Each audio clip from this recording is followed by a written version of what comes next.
Well, we are 4 tiers down. That leaves 1 to go. And folks, we saved the best for last. Welcome back to the RSC-eu Twitch channel for what is the final weekend of the season. And we've got Master Tier coming up. Now, it's a little bit of a different night tonight because you've got the same 2 casters on the first 2 games. Myself and Subzan rocking it for 2 games straight. And Subzan, this first one should be a belter. Yeah, it should be an absolute belter, and obviously, as you said, we're sticking on for both games, so we'll be able to follow the stories of whoever does win this first game. But as you said, an absolute belter here to kick off the Master Tier playoffs, which, I mean, to be honest, you're at the point in the competition, the skill level, where any team can really beat any other team in this bracket, even the ones down here in lowers, can go on to win the entire thing come Championship Sunday. But this first match that we've got coming up is Aspire Esports' Zenith versus Shadow Esports' Abyss. Yeah, and there it is. The winner will go through to play 4th place, RL Ireland Superstar afterwards. But yes, this first game, Aspire Zenith versus Shadow Abyss. You got to get past this first game if you want any hopes of making it to the weekend. And even then, you've got to win another game. It's the roughest place to be in play-ins, but the fact of the matter is, Subzan, it's better than not being here. Yeah, it's better than not being here at all, and I guess some people might prefer to actually have that extra game played, because when you then get to that second game against Superstar, you're going to have that momentum, have that confidence that you've already built up in that first set, that you can then carry on to beat that team that did have the historically better performance in that league play. Because once you've got to this point, league play, that performance there no longer matters. It's that one series, win or lose, live or die. Absolutely, and let's just pull it back here as we start to get ready for this game. I know the players are in the lobby, so we're going to get this one underway as soon as we possibly can. Zenith versus Abyss. Subzan, I would like your prediction, please. Who do you think is taking this one? I think this one is a relative 50-50 series, all things considered. I think both teams relatively evenly matched, but there is one player in particular that does interest me, and that's Rukia on the side of Zenith. I think he's a player of absolutely absurdly good caliber, and I think he's going to be the difference maker for them to win this series. It's going to be close, but I think 3-1 to Zenith is the way it's going to go. A 3-1 result to Zenith. Me personally, Subzan, I am looking the other way. This Shadow Abyss roster come in with a man that everyone knows in this league, of course, Khan. An absolute star in his own right. I think that's going to be the difference maker, the X factor, if you will, in this game. And I've actually got Shadow Abyss not to lose a single game in this one. I think it's going to be a sweep. Shadow take it 3-0. I'm here for Aspire to go against me, though, and I hope we do get more than just the 3 games listed. But we are getting things underway. The players are getting ready. The engines are getting started. Game 1 of the Master Tier play-in starts now. It's Shadow Abyss versus Aspire Zenith. Kickoff happens now. Let's go, Subzan. Yep, 9 weeks have led to this point for these two teams, but now only 1 life remains for both of them to start here in the play-ins, and they've really got to fight with everything they've got here to start that momentum, start the comeback, and make the dream run towards that victory position. Rukia now high into the sky towards the backboard there. Khan does collect it. Good touch there from him to get that one out to the side, but Epix, with the first one to make that touch into the midfield. Lynx is going to be trying there to beat him, doesn't quite manage it, and Rukia now in control, 50 away there towards the sidewall. Khan is beat out there by Reptic, and this ball is still stuck in the Abyss side of the field. They're not quite able to clear their lines just yet. Zenith doing a good job of peppering them in the early 30 seconds of this game. Yeah, and Khan drops that one down. It will be cleared away by Rukia up to the sidewall. Reptic gonna take a shot into the bottom corner.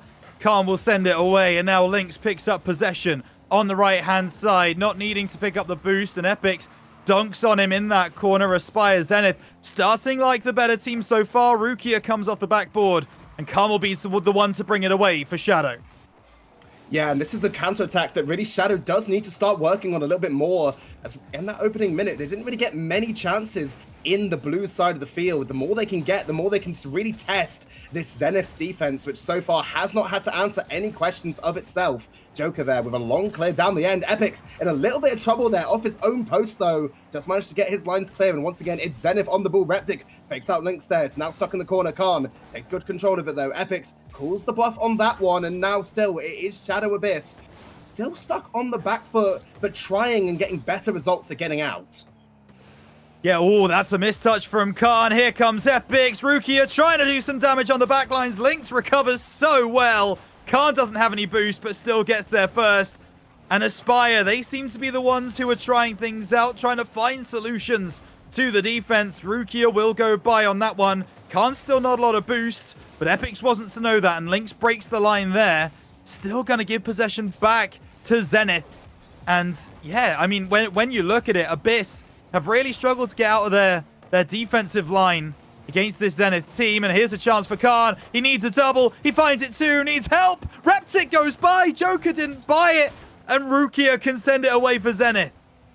Yeah, but that is interesting there. Abyss only given one look on the Zenith defense, only one look really on their side of the field, and immediately do produce the most dangerous opportunity we've seen this game. Wow. Rukia with a bullet of a shot there, but Joker just about keeping that one out, and now it's showing that this Zenith side, they've woken up on this attack. Now they've shown that Abyss really do have that caliber of getting themselves on the offense themselves. Yeah, for sure. Epic's out of the corner. Oh, Lynx, that's not the clearance you wanted. They still managed to block that one off at the near post, but this is Zenith really making it difficult for Shadow Abyss to stay with them. And every single time that ball is cleared, it comes right back towards the Abyss goal. Ball on that near side. Epic surely will have the opener of this game. And it feels like that was coming. Zenith finally finds something for all of the pressure that they've had. A double commit in the backlines for Abyss. And Aspire take the lead 1-0. Yeah, miscommunications there for Abyss, but it does feel like it was a long time coming. With the amount of time that this Zenith side has been on attack, eventually a mistake was going to be forced, and unfortunately, they do find themselves there falling victim to it. But with 1 minute and 45 seconds still on the clock, there's plenty of time for them to make a counterattack, make this first goal on the board for themselves, and well, force a potential overtime situation. That's a good pass there by Joker. The net is open. It's underneath the whole defense, and Lynx will put them on the board. And that is how quickly things can work back against you. It's a lovely pass inside by Joker. Lynx doesn't have a defender in front of him. There's no one back. And suddenly, just like that, Abyss with a sucker punch to tie the game up 1-1 with 1.5 minutes left to go. And Joker might be looking for another one, but it's wonderful play from Rukia to get in front. Finds the pass inside. Epic's off the top. Water falling down. Joker just stuck to the backboard. No idea what to do. Finally, he tries to clear it. There's no one there. Rukia turns. Khan's got the run. It's a 1v1. Khan through the air. He doesn't have enough boost to work with at the end. And Epic sends it clear. Yeah, it's a long, hard clear there by Epix, but Zenith, so far, I mean, when they've been forced onto defense, they have looked a little bit shaky here. So if the side of Abyss is able to collect themselves more on this defense, find better ways to force these counterattacks, as we just see from Khan there on a long clear, if they can force more counterattacking offenses, I feel like this Zenith side might start to crumble a little bit if they don't collect themselves on the defense. We did see yet another double commit there between Rukia and Epix, but this time it is cleared away. Here's and here they come again. Zenith wanted to find the angle. Khan pretty confident that that one wasn't going to go home. And now off the ceiling, just gets it wrong. Joker gets the reset. 30 seconds remaining. It's been really 90% Zenith so far in this game number one. It would be a steal of the century if Shadow was to win it. But that one's off the crossbar from Rukia. Couldn't keep it down. And Eclipse, well, they're going to be so thankful that they're still even in this game. They have had their goal line peppered, and they are still only level, and that remains even with Rukia coming through there at the end. Yeah, he's going to wish he could have that shot back if this game does end up going the other way, but still's up on 0 seconds. Reptic, no boost to work with. Epix didn't trust the challenge, and there we do see ourselves falling with to the ground, and 1-1 overtime here in the first game of this series. Spoken about it, what a steal this would be. Lynx at the angle, might have found it. Rukia gets across and makes a big save for Zenith to stay in this game number one. Joker will go up the other end and make the same save on his side. and it's an early, quick start in OT. Yeah, but still a little bit of chaos here for the communication of both sides. I feel like it's only been 20 seconds in this overtime, but I've seen multiple double commits from both Zenith and Abyss so far that have led to them being awkward on their defensive lines. Thankfully, the ball hasn't flown in off of one of them just yet, and if the one side can fix those errors, I think they'll be the ones that will gain the momentum and become more dominant in this series, but it does remain to be seen. Khan tried to get that one down the field, though. Now Reptic is beat by Joker, but actually both of them completely whiff on the challenge. No one there, though, so Epic's with a little bit of time to collect this one. Not much boost in the tank, though, but Reptic in midfield to collect again. No contact on the challenge, so this ball is still not in the back of the Abyss net.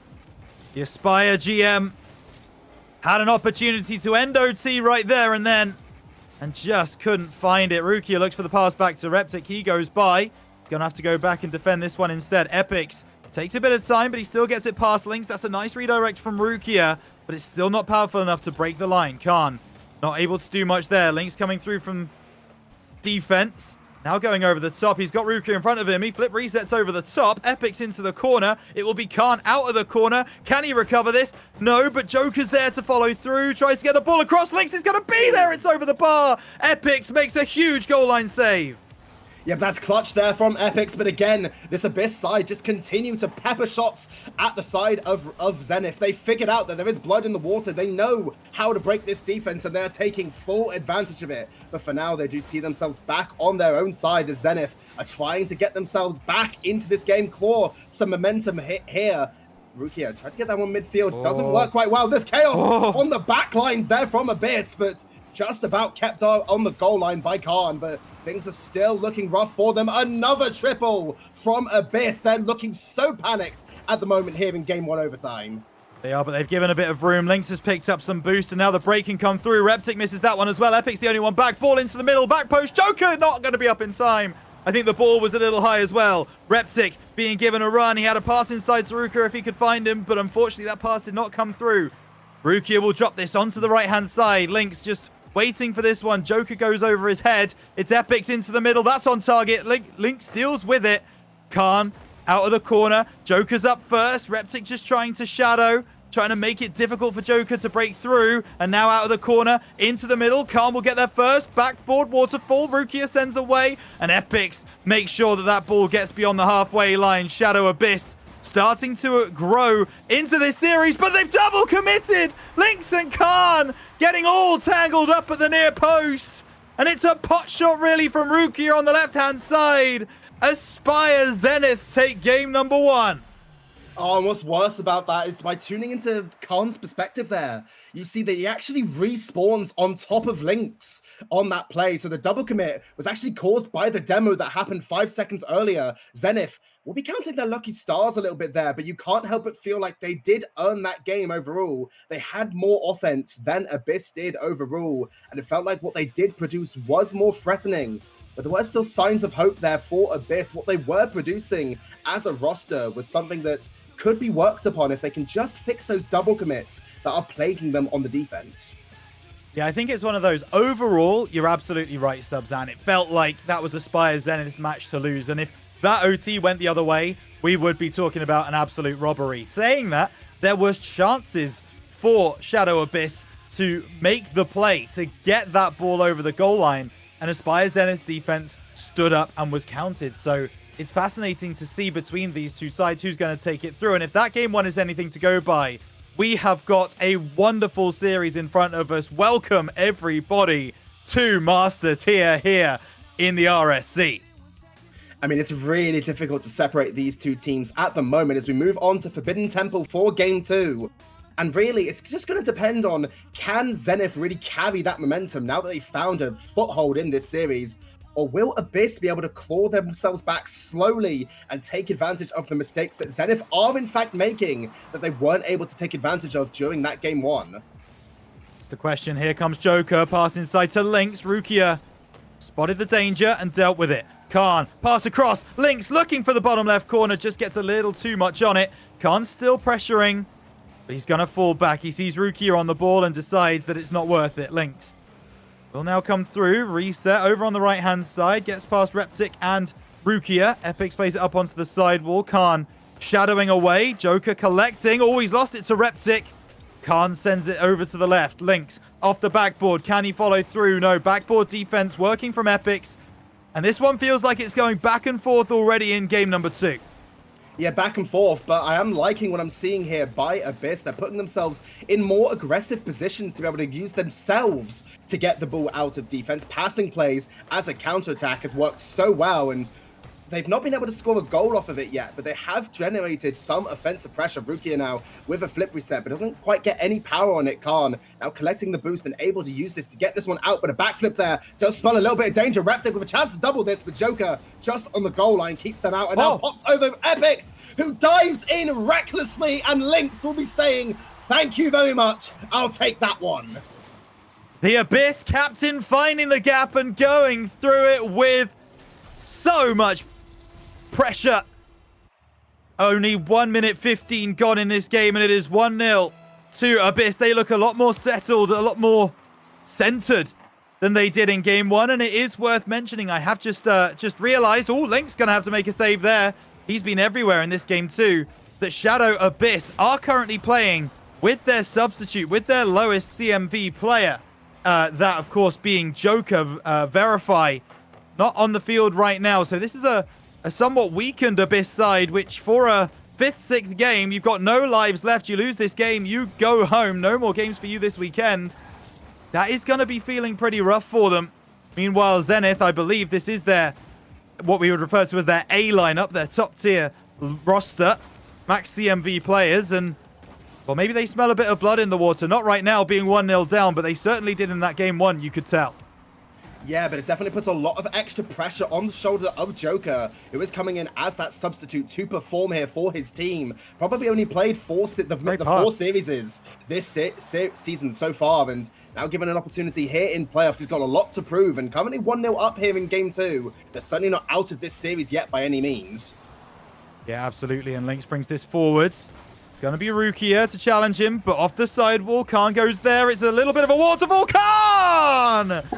When no one else can, that man reads the ball, and he sends it up into the corner, knows exactly where it's ending up, throws his car at it, powers it over the line. Daylight now for Abyss, 2-0.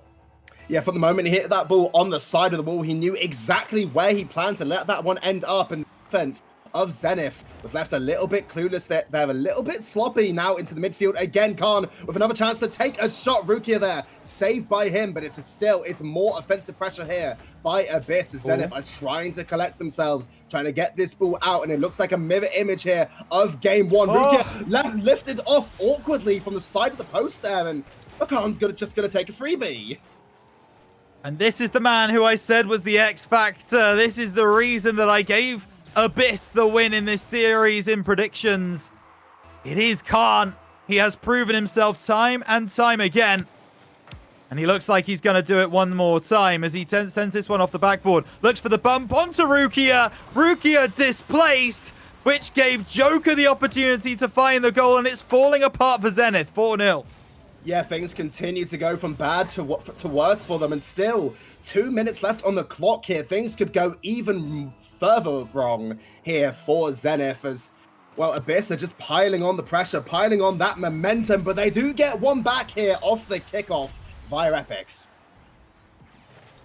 I was promised this was Master Tier, Subzan. How does this feel like goal after goal after goal after goal suddenly, as defenses need not apply in the middle minute of this game number 2, it would seem? There's one thing you tend to learn about master players. They're all really good at those flashy mechanics, but when you put them on a basic piece of defense, sometimes they can get it wrong. Not all the time, but, you know, sometimes. Okay, noted. We'll see if we see any more examples of that as Rukia comes over the top, Joker into the middle. He's got no teammates to support him, so Reptic can bring it away, but he's not got a lot of boost to work with. Links into the middle. Rukia collects. Joker picks his pocket, and now he gets the boost. He can't find the pass middle, but Lynx is going to have a free run at this ball. Free chance for possession. Epics does really well to just wait on it. Reptic into the corner, bounces awkwardly for Khan. He's not ready to deal with this, but there's no one at the back post for Zenith. And maybe they're just a little bit concerned about now seeing the Abyss counterattack and its potency. They don't want to leave themselves exposed to the back, but they also need to somehow score 3 goals. This is going to be a chance to do so. Rukia out of the corner. No boost. Acts as a T for Epics. But the drive downfield doesn't find the fairway. Yeah, I mean, I definitely agree with you on that point. It does feel like they're playing a little bit overcautiously here. Zenith, and you see Rukia there on the back line trying to fake challenge Joker, but Joker just completely calls his bluff on that one, puts a shot right in the back of the net, and, well, the lead has been restored to 4 here for Abyss, and I think this is just a game to go next for Zenith. Yeah, seems like it. I do not want to put the shades on or get on a flight in playoffs or play-ins. I've said that multiple times. But Abyss have the opportunity to do it. They don't anymore. Rukia should finish that one. There it goes under the crossbar. That's a caster curse that I'm sure I can be I can be excused for, Subza. You can be excused for it, but there is the trip to Barcelona still on the cards. So we'll get there when we get there, but 5-2 now. There is technically a world where Zenith can make this comeback, but it's going to take a bit of a disastrous throw here from Abyss, one that would completely destroy their mentals coming into Game 3. Rukia down the line there, a little bit off the mark there. Khan, though, would have collected it regardless. Another double commit there between Reptic and Epic, so it's not looking like that this is really going to happen here for Zenith, who now need to start sending the kitchen sink at this Abyss defense. It feels like they've been needing to do that for a little while now. They were 4-0 down at some point, and they just haven't. Khan doing great work to get past 2. Reptic comes through, deals with it. Joker pops the ball in the air. Epics is going to push him away. Reptic with a big demo. It's not going to mean much. Khan trying to just shadow Epics, and that's awkward. Khan still manages to push it to the side. And that is done. Ball drops. Shadow Abyss level the series 1-1. Yeah, and I mean, that's perfect here for the momentum. Abyss really needed a game like that after what happened to them in Game 1, which was, as we said, a relatively dominant performance by Zenith, albeit the scoreline didn't quite show it. And now Zenith are the ones having to ask themselves, how do we respond to this Abyss side who have clearly thrown caution to the wind and are just full confidence at the moment? Yeah, that's the question. It feels like Shadow were playing a little bit more freely. I don't know if you agree with that, Subzam, but it almost felt like they were let loose, told to get out of their shell a bit more, play their individual kind of styles, and that works wonderfully for them. I have to say I'm very impressed with Joker, the lowest CMV in the server. He is absolutely holding his own and making a very, very good case, if not for this season, but certainly next season. He's playing incredibly well. I mean, I talked earlier about the fact that there'd be a lot of pressure on Joker's shoulders coming in as that substitute, but yeah, he's currently stepping up to that pressure absolutely brilliantly. 2 goals there to his name, equaling Khan on goal scoring here in Game 2. But Game 3 is a completely new affair. Both teams now 1-1, so the winner of this will secure themselves double match points, and neither side wants to see themselves 1 loss away from elimination. Yeah, Sovereign Heights is the location for game number 3. And by the way, I see you in chat, Reptic, all right? Lock in, buddy. You've just lost a game. We need you to focus. We need you to chat to your team now.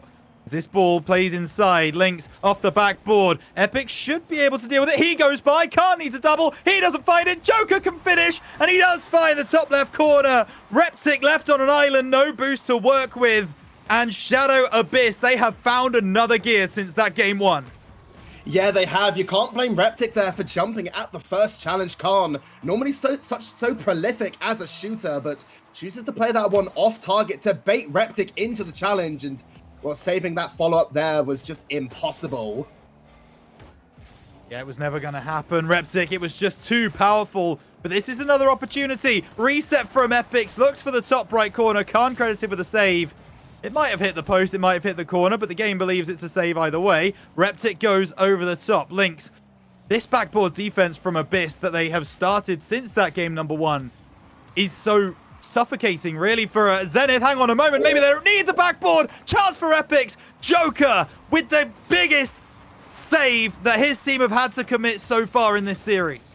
Yeah, they needed a savior, and Joker is consistently stepping up time and time again here for Abyss. Currently, the leading factor, I would say, towards them being in the lead in this series. Obviously, Khan is doing an absolutely stellar job as the highest CMV player on this team, but Joker is having to do so much work as that substitute to fill the shoes of Verify, and he is stepping up to the plate. But now Rukia wants a piece of the action, wants a shot on goal, does get it, but Lynx to the side there towards Khan. But Epix is going to be the first one to go. A little bit of chaos there between Lynx and Khan, but Khan will happily collect that one.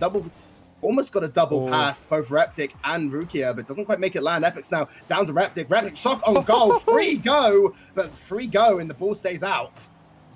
And we have talked about these Abyss triple commits before. There is another one, but if the ball stays out of the net, you can't complain about it. Joker makes a challenge there, so Khan will collect the ball. Can't get past Rukia. So now this is Epix. Pops the ball into the air. Bump comes through onto Lynx at least. He's the one with all of the boost on the Abyss side. Joker takes it through. Lynx is coming through for a double touch. Doesn't get the angle. Joker keeps the pressure on. Rukia goes up to push the ball away. Khan now waiting with a lot of boost. But Rukia finds a route around him. And with 2 minutes 50 left on the clock, Zenith, they need to score now, and they do!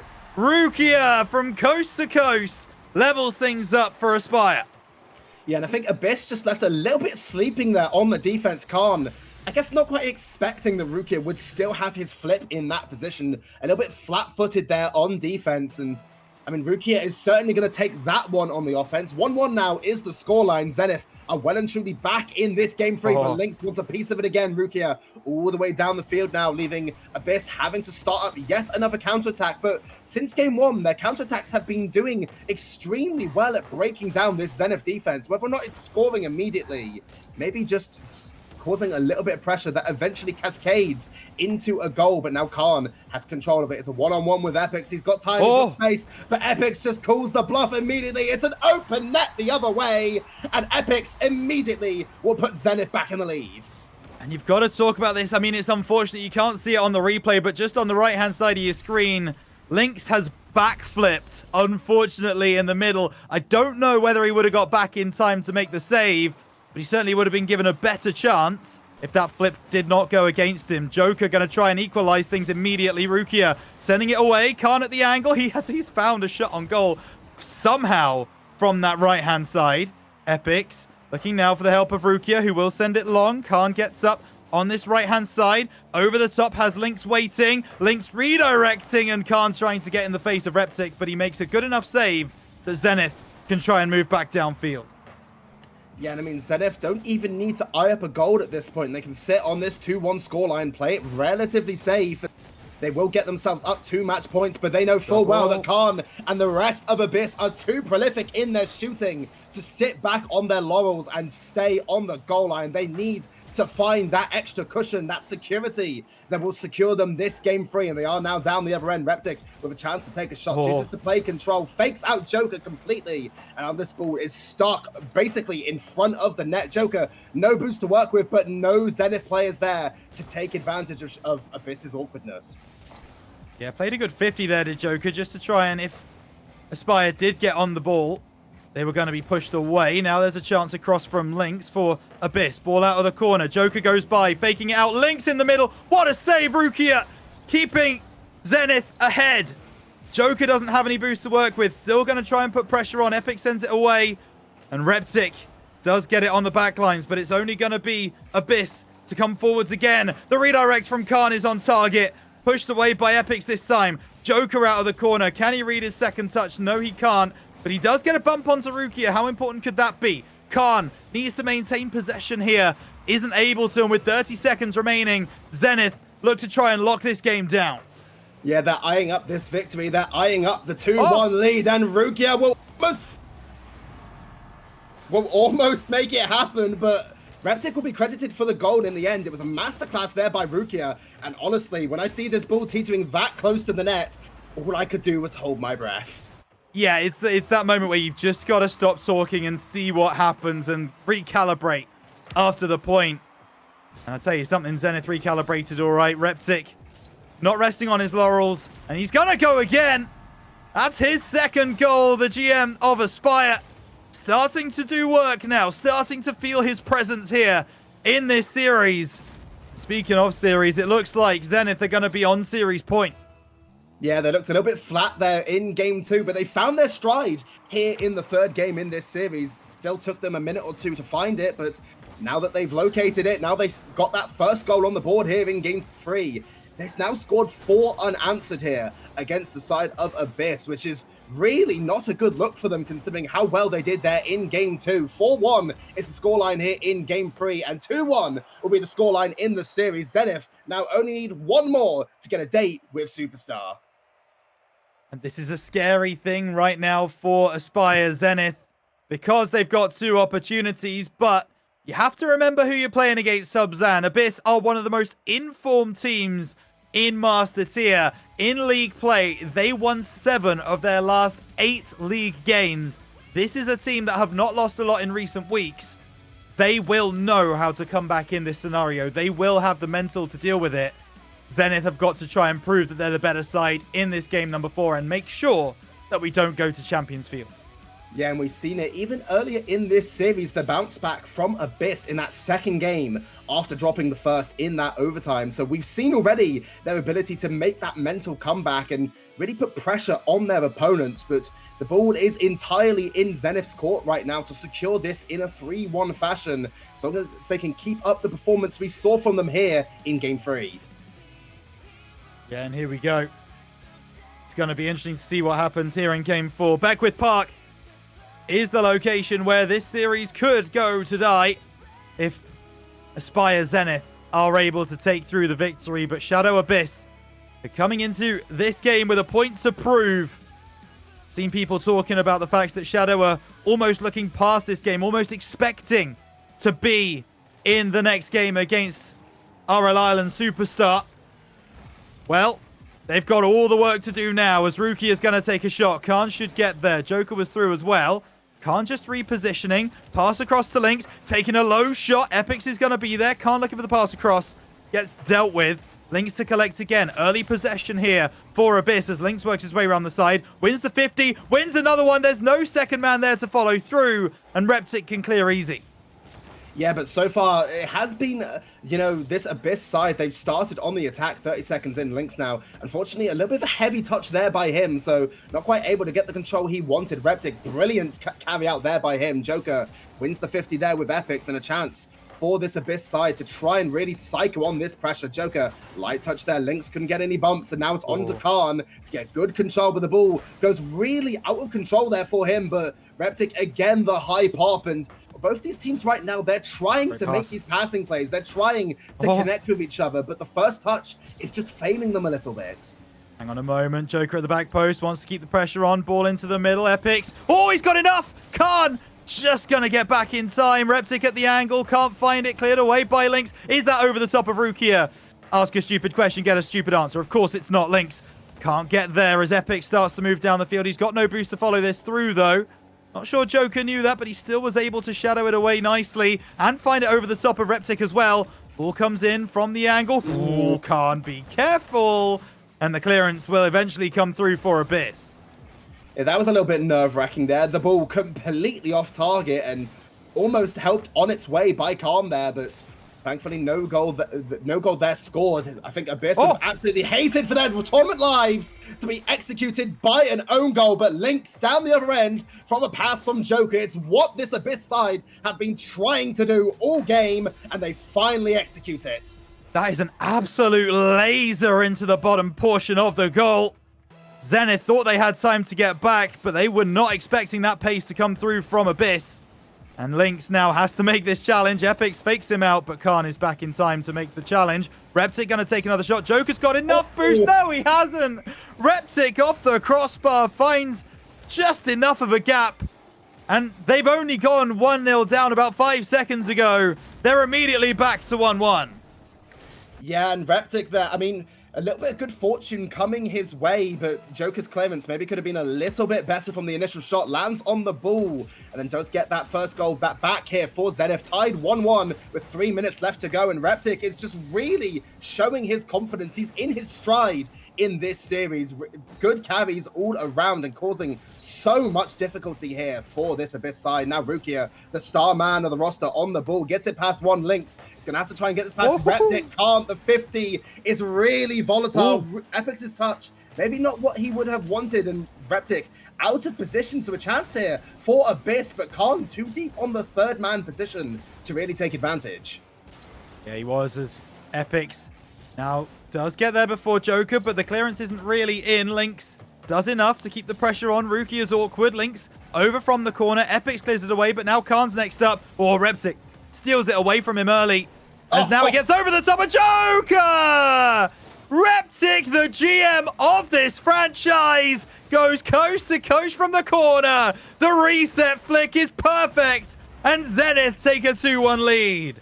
It doesn't even bounce. He's flip reset that from almost the halfway line and gets so much power, so much height that ball just cleanly lands in the back of the net. That's a highlight reel for sure from Reptic, and it does put his team up 2-1 now in the game that they win, and they will go forward in the competition. Yeah, 2 minutes. If all stays equal, Zenith will be through to face RL Island for a spot on Saturday. But it's not over yet. Rukia, big pinch. Have they got it back? Is that on target? No, it hits the post. You hear the ding rattle around Beckwith Park. And that really could have put the game to bed. Shadow Abyss, well, given a lifeline. Yeah, that ding is going to haunt their nightmares if they end up losing this game 4. But for now, they are in a commanding position. Reptic beating out a defender there. Lynx with no touch, giving Epix a chance to control this one. Does fake out Lynx again, but Lynx just about managing to adapt himself at the last second to make that contact. Reptic again over one. Khan in such an awkward position, but does have a full tanker boost to work with. Gets himself back in control of this ball, and down the other end just needs a demo or two past midfield. Wonderful. Joker wasn't ready for it though, and their golden opportunity fizzles away once again. Yeah, but hang on a moment, they're not done yet. Now they are. The ball gonna be starting to head back towards the Abyss goal as Reptic finds the pass middle. Joker can't protect the backboard. Doesn't matter. There's no Aspire players there to capitalize. Demo onto Khan. Take him out of the play. I don't mind it at all. Khan's going to get a chance here. Pass up to Lynx. Lynx didn't really look like he was expecting that one, and Rukia can send it away. Joker tries to win it over the top. Lynx gets past 1, gets past 2. Reptic, you've got to make this save now. He's already come to his team's rescue multiple times, and he does enough to take the sting out of the attack. Lynx cannot challenge Rukia. 20 seconds remain for Shadow Abyss to try and bring it back, but there's no one in net. Rukia realizes bottom left found, and my co-commentator might have had a perfect prediction at the start of this series. Yeah, the bell is ringing. Time is running out here for Abyss. 15 seconds on the clock, and they have to find 2. A miracle off this kickoff is required. They might try something fancy, but nothing is found. It's still on their side of the field. The clock slowly bleeding away, and as it does, their hopes in RSC fade away as well. No time remains on the clock for this comeback. They will be eliminated, and Zenith will move on to play RL Island. Well, that is not the result that people would have been expecting. It is Shadow Abyss, who came off the back of such a hot streak in their league play. They get dealt with and sent out of the competition by Aspire Zenith. And you look here at the results, you look here at the stats. They certainly deserved it. They had, well, way more of the goals, certainly in that last game. The assist, the shots even, I mean, 9-2 in that final game. And we can see the full series stats here. It's almost, I mean, what? 16 more shots from Aspire Zenith than Shadow Abyss. That just shows you who had control of this game. And I think the interesting thing here for Aspire Zenith is really how much of a team effort this thing is the whole way. For teams that usually have this star player of the caliber of Rukia, you would expect them to kind of be relying on him for a majority of their offensive and defensive output. But he actually had less than 100 points up until that goal he scored with 15 seconds left. So this really just does show how much this Zenith roster really works as a collective more than just one man and his 2 supporters. They certainly do. And although we've been talking about the collective, your series MVP is that man who we bigged up. It's the top CMV player. It is Rukia. 8 saves, 4 goals, 6 demos, 17 shots. Rukia, well, he'd take a shot from anywhere on the field. And that is what makes him so dangerous. That's what disrupts defenses. If you take shots on target, you will move players around and you will open up opportunities for your team. That's exactly what he did in this series today. Yeah, it is exactly. And he had a lot of venom on the shots that he did actually place on. But even when they didn't go on target, even weren't scored, he had his teammates there ready to back him up. That cycle of offense there from Zenith is exactly what ended up winning them that series. And it will be a brilliant display for them to keep that forward going on against RLI and Superstar, because they are going to need it against a team of that sort of caliber. Yeah, absolutely. And here you can see the updated play-in bracket. We have just eliminated our first team from the Master postseason. Shadow Abyss walking away with I believe it's a 12th to 11th finish. Meanwhile, we have got another team to eliminate tonight, and that will be our next game. Aspire Zenith will take to the field once again against an RL Island Superstar team who, it's fair to say, did not light up the end of the season, Subzan. They didn't have a great end. No, I don't think it's the end they would have expected. I think you mentioned to me in the green room that they played without their star player Shark for the final 2 weeks, with their AGM Tomster subbing in instead. But they can't do that here in the playoff stage. So either Shark has got to be returning, or they're going to be playing with a weakened roster. That remains to be seen, though, when they do step to the field in about 15 minutes' time. So don't go anywhere. We'll be back in those 15 minutes with that series. We'll see you in a moment.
left by the sun at the dawn.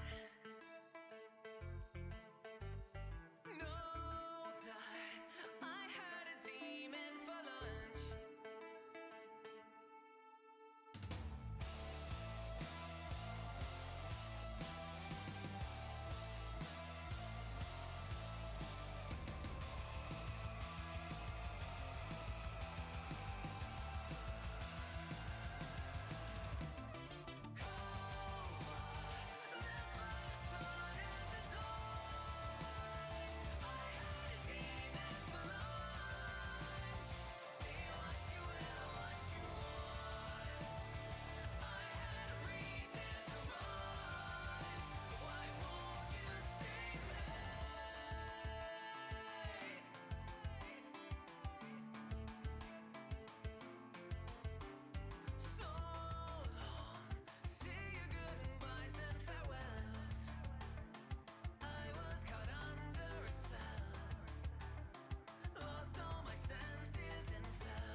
One team gone, another has to go. Welcome back to RSC-EU here on Twitch, where we have got one more elimination game in the lower bracket for the master tier of RSC Legacy. And to talk us through it is myself, of course, and the main man, Subzan. Subzan, it's RL Ireland stepping up to the plate. The first time we're seeing them tonight against the team that were just victorious a moment ago, Aspire Zenith.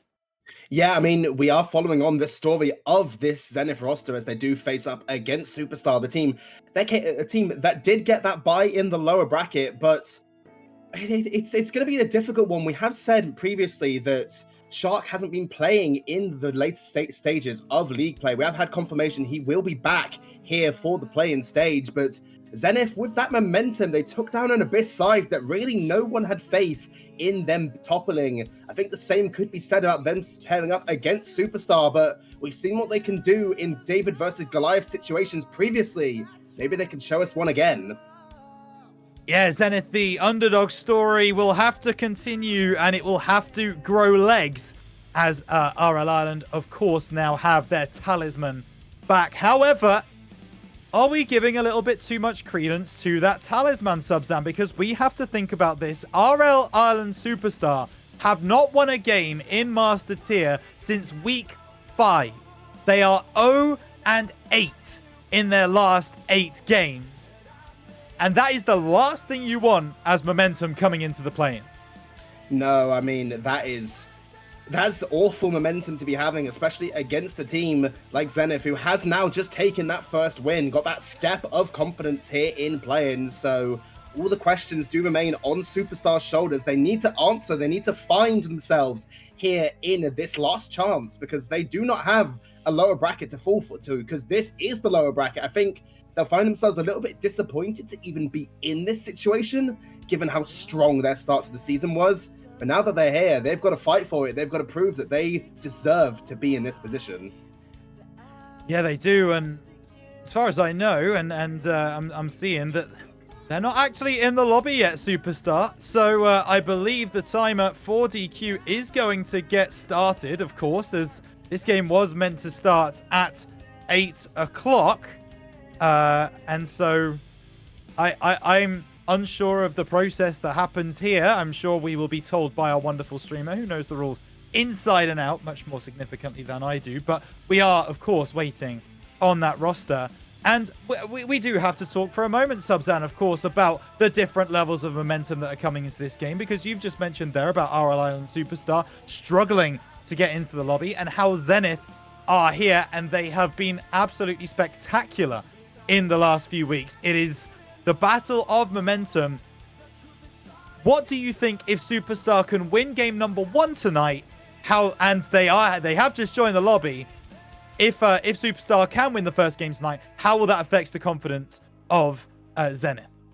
I don't think it would actually rattle them that much. They are a team that has really come from humble beginnings, and they have proven themselves time and time again that they deserve their position here in the play-in stage. So I don't think they'll get that rattled by a game 1 win by Superstar. They are a little bit rattled. I'll not say rattled, but they are not very happy that Superstar are late to the series, but they'll get themselves locked in. They'll get themselves ready. And I think even if they lose this game 1, they're a team that will just battle back and win that game 2. So we are ready to go. The time for talk is over. It's time to get on the field. And of course, Manfield is the field that we will go to. The teams are in. The players are ready. And I'm just waiting for the go-ahead to tell the players to go. And there it is. The players can go ahead. Join up the lobby. We've got 1, 2, 3, 4, 5, 6 players in the server.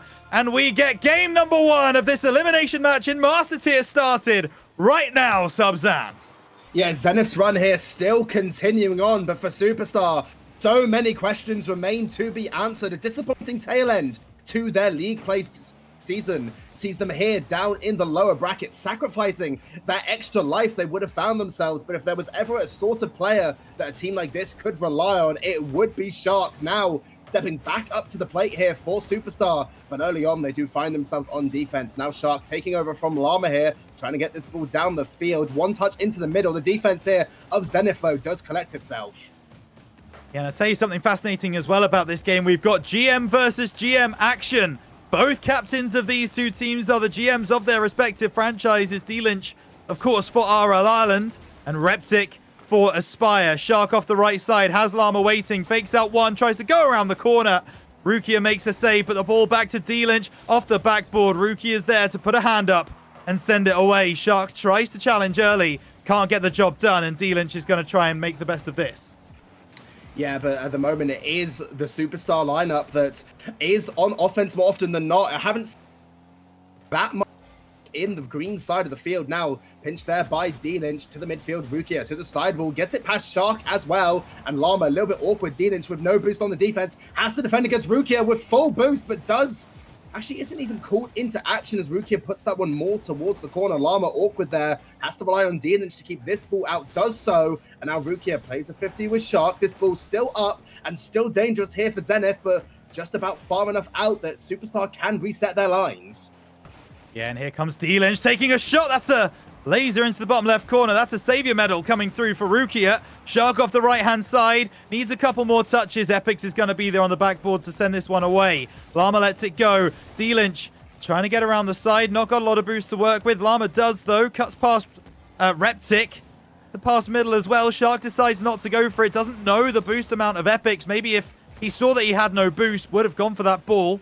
Llama rises. Gets the better of Reptic.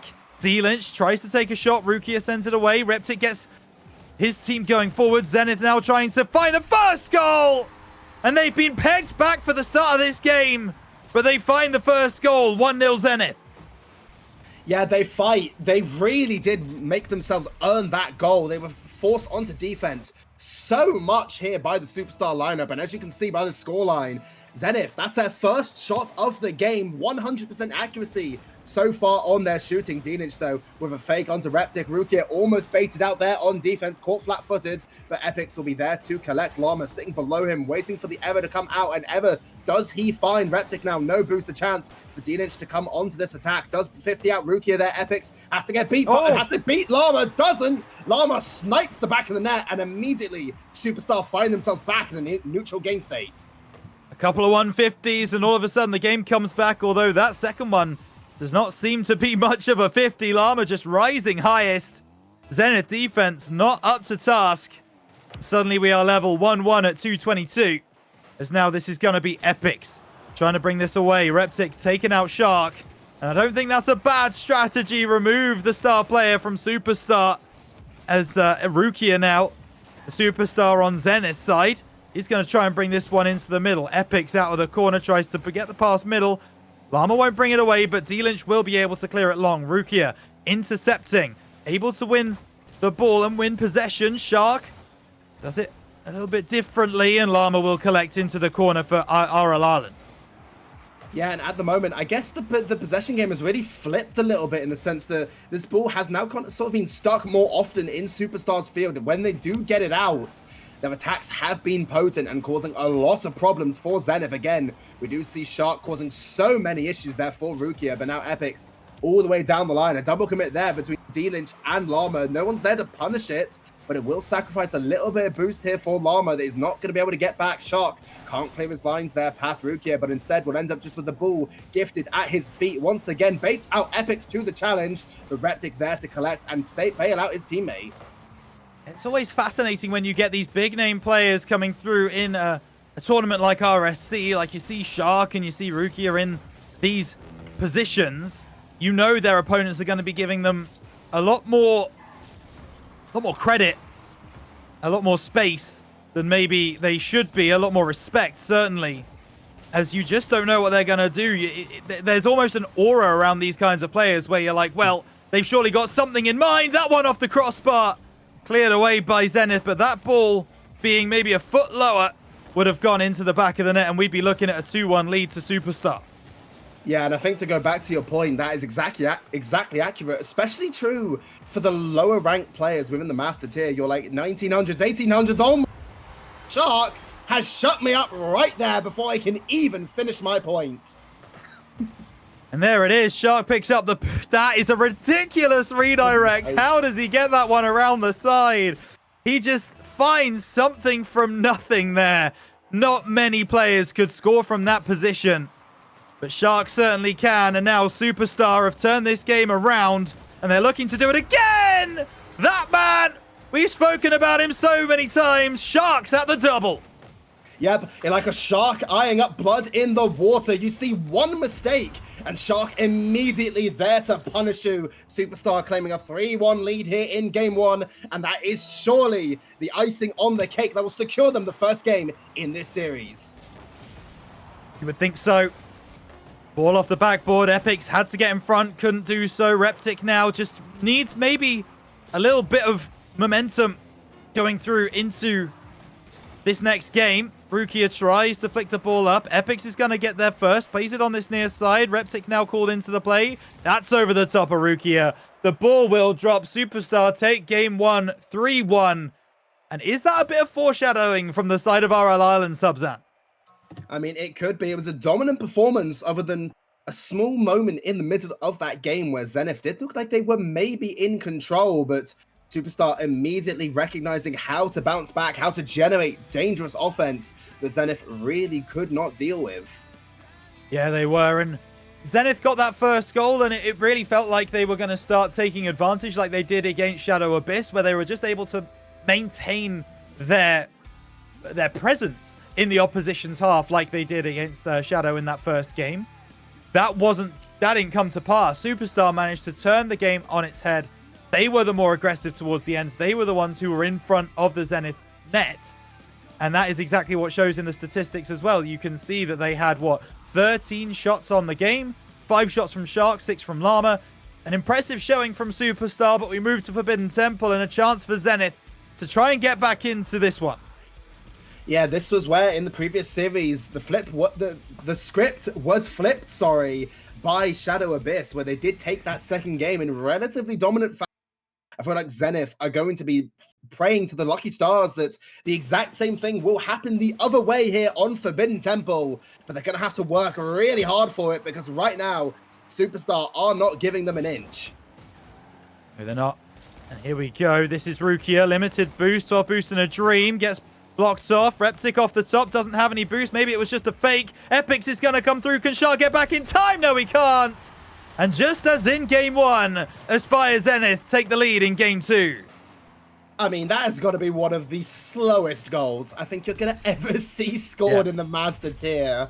But Epics, I mean, he knew he had time. He knew he could afford to penny roll that one into the back of the net. He just needed to make sure it was on. And now Zenith, once again, will claim that 1-goal lead. But we saw in game one how that did crumble as Superstar got 3 unanswered. So Zenith now need to find themselves keeping that lead. Rukia tried to go for the musty flick, but ended up with a flip cancel instead. So got no juice on it instead. Reptic now to the backboard, tried to look for the flip reset double, but no second touch. Llama now down the end of the field. Rukia a little bit awkward here on his own back wall. Llama gets a bit of a disruption touch. Shark tried to come in for the snipe, but Reptic there to collect. Reptic now again, demo onto Llama. Epics with a boom downfield, but Shark is just going to be on the backboard. What a catch. Stalwart with a brilliant catch, and now all the way down the other end. Shark, stellar performance there from him. From start to finish, that play from Shark is exactly why we're bigging him up. He even got a Goomba stomp on someone on the way through. But the block in front of net, the wherewithal to know the positioning of the Zenith players, just stopping the ball dead on his goal line, maintaining possession, and then going from his goal to the other one. He's just called D-Lynch off there. He said, don't worry about this, I've got the ball. And if I'm D-Lynch, I'm giving him the ball every single day of the week, because he's just proved everything he touches turns to gold. What a finish from Shark. It's such amazing creativity there from him as well, using Rukia as a ramp to actually get himself to the ball. It's absolutely incredible there by Shark. There's a reason he's the talisman for this roster, but it is still a 1-1 scoreline, and there is a lot to prove for both sides. Shark to the sidewall now. Chance to maybe get this one in midfield, but actually a rare miss there by the main man of Superstar. Epic's now have a chance. Down the other end, D-Lynch, good save though towards the corner, giving Shark another chance to collect, and it is seeming to be like a bit of a playstyle difference here between Superstar and Zenith, as we did touch on in the last series. Zenith are much more of a collective, whereas Superstar seem to be a lot more about the Shark show. If he wants the ball, you're giving him the ball. And why wouldn't you when he's playing like this? D-Lynch down the left side, ball to the far side. Llama won't get up first, but he will make a block on Sarukia. That could be huge. Shark past Epics, maintains possession, reset, goes over the top, and he wanted a double. He wanted the extra flare points. I think if he just goes for a basic shot, well, it's not basic at all. He's just flown from his own half. But if he gets the shot on target there at the first time of asking, I think that goes over the line. But now the ball's gone down the other end, and Zenith have found a finish into the top right corner, 2-1. Yeah, Superstar caught out with a little bit of flair there, tried to get the pass up from Llama to Shark, who pre-jumped on the right-hand wall, but immediately cut out there by Rukia. For Zenith to score. Epics will get credited with his second goal here in game 2, and now the lead finds itself down on the blue side, but D-Lynch all the way up to Shark. Shark with a bit of a mistouch there. Didn't quite get what he wanted, but still gets the 50 out of it and causes so many issues here for Zenith. Rukia, good touch there by him to get this one out, and now a chance to get a reset over Llama, but unfortunately for him, no contact there found, and now Superstar can get this ball out of their side. Cool. I think there was a rule 1 broken there from Shark's position, and maybe he's going to get punished for it. Epic drives that one home. And I'm sorry if I've got that the wrong way around. I'm pretty sure there was a rule 1 and it was broken. And well, Rocket League has a funny way of serving vengeance. Zenith, well, they serve it on a plate. Yeah, rule 1 broken or not, what matters is that that dagger has been placed in their hearts by their fellow Irishman. Epics striking into the countrymen of Ireland. And now it's 3-1 here to the good of Zenith, and so many opportunities here to really deepen the wound here for Superstar. Shark cooling off Llama there, gets the clear down the field. Reptic got touch to the corner, but Shark can shoot from anywhere, so Rukia immediately had to dive on that play. Llama down to D-Lynch. D-Lynch tried to take a shot, but Zenith just cutting them out before a shot can ever come through. Shark now high up towards Llama. Llama to the backboard. Reptic, good touch there by him. Epics all the way out and leaves D-Lynch forced into the play. Yeah, and he does come through. Now it's Shark to collect on the side wall. Tries to get forwards. Good block by Reptic, but there's a demo on the back lines. Rukia taken out. Now D-Lynch towards the back post. Llama's not ready for it. Shark can't turn in time. Llama's not ready for that one either, and Zenith can start bringing this one away. It feels like a mistake in communication here coming through from Superstar. We saw them working well as a unit in game 1. Game number 2, well, they're looking a little bit more like individuals than a joint team. Shark trying to rectify that. Rukia will send it clear. 50 seconds remain for 2 goals to be found for Superstar. Yeah, and I think that individualism of Superstar is both a blessing and a curse. When you've got a player as good as Shark, you can't afford to play in that way. But against a team like Zenith, who are such a beautiful collective, What a pass. that can be easier said than done. D-Lynch, beautiful shot off a beautiful pass, but unfortunately, the post had other ideas. Oh! What a save by Shark as well. D-Lynch tries to follow through. That's another fantastic save. How is this ball being kept out of the Zenith net? D-Lynch tries to turn again. He goes by. Shark thought about a challenge, but he saw it was Rukia and decided to back off. Llama collects. 10 seconds remain. Something for Superstar to work with into the next game would be ideal, but Rukia denies. 5 seconds as Llama tries to find Shark. He does get in front of his man, but Epic still stands tall. The ball will drop at any moment now. Rukia keeps the ball alive, wants one more goal for the road. Llama denies it for the moment. Rukia will try and take it through. Reptic drops it down. Zenith tie up the series 1-1. It clearly Reptic had enough of that game, just wanted to go to third. 1-1 is the scoreline in this series so far, and as I mentioned at the start, it's a complete bounce back here from Zenith. Exactly what Shadow Abyss did to them in the previous series that we watched not too long ago. So maybe the script might play out relatively similarly, but Zenith will be hoping it doesn't, because if the script does play the same way, that would mean Superstar will now win 2 on the bounce. But we got to talk about that goal from Shark. That creativity from him there to get the bounce off of Rukia and be able to recover it. It's goals like that that will get Superstar this series. But really, they can't rely on standout moments from Shark. D-Lynch and Llama have to start stepping up, in my opinion, on offense and really start bringing themselves into their own. Yeah, I mean, looking at the statistics from that previous game, D-Lynch did come through with 4 shots, but I don't remember any being particularly effectual. And maybe that's exactly what needs to improve. The efficiency, the efficacy of those shots coming through from the Superstar supporting cast might need to slightly improve. But we do go to Sovereign Heights. Game number 3 to determine who will take home series point. And not only that, the opportunity to be one game closer to Saturday's playoffs. Remember, only the winner of this game can find themselves in the playoffs proper. The loser will go out in 9th, 10th position. And actually, Reptic, just like game number 2, gets Zenith off to a flyer of a start. Yeah, an immediate punish there by Reptic. He calls Llama's miss perfectly and gets that ball in the back of the net 6 seconds in. And currently Zenith are continuing the momentum they gained here in game 2. Superstar are looking a little bit rattled, and that's not a good sign for the team that are 0-8 in their last 8 series. No, it really is not. And maybe that confidence is going to start to fade. Good save there by Epix. Going to send Reptic away. He tries to get around the corner. Will that bounce favorably? Yes, it will, but he still doesn't have the boost to get up for it. And Reptic with a chance to get a brace there. It goes to the wayside, Subzan, and how important could that miss be? That goal, that open net will haunt Reptic nightmare if they lose this game 3, if they lose this series as a result. But currently, it's not gone too awfully for them. They've got the ball out and in a good position. Reptic, though, a little bit of a heavy touch there but from him. It does get away from him, but down to Rukia immediately. So you've got to respect Reptic for that recovery on what was a really awkward touch from him. Now down the other end, Reptic misses the ball on the backboard. A chance here for D-Lynch to take a shot, but Reptic immediately recovers himself and pays for his mistake. Yeah, and you are right that he is paying. You got to remember that Reptic's got a £10 bet with Archeon, of course, in the RSC, that Aspire would take home a championship.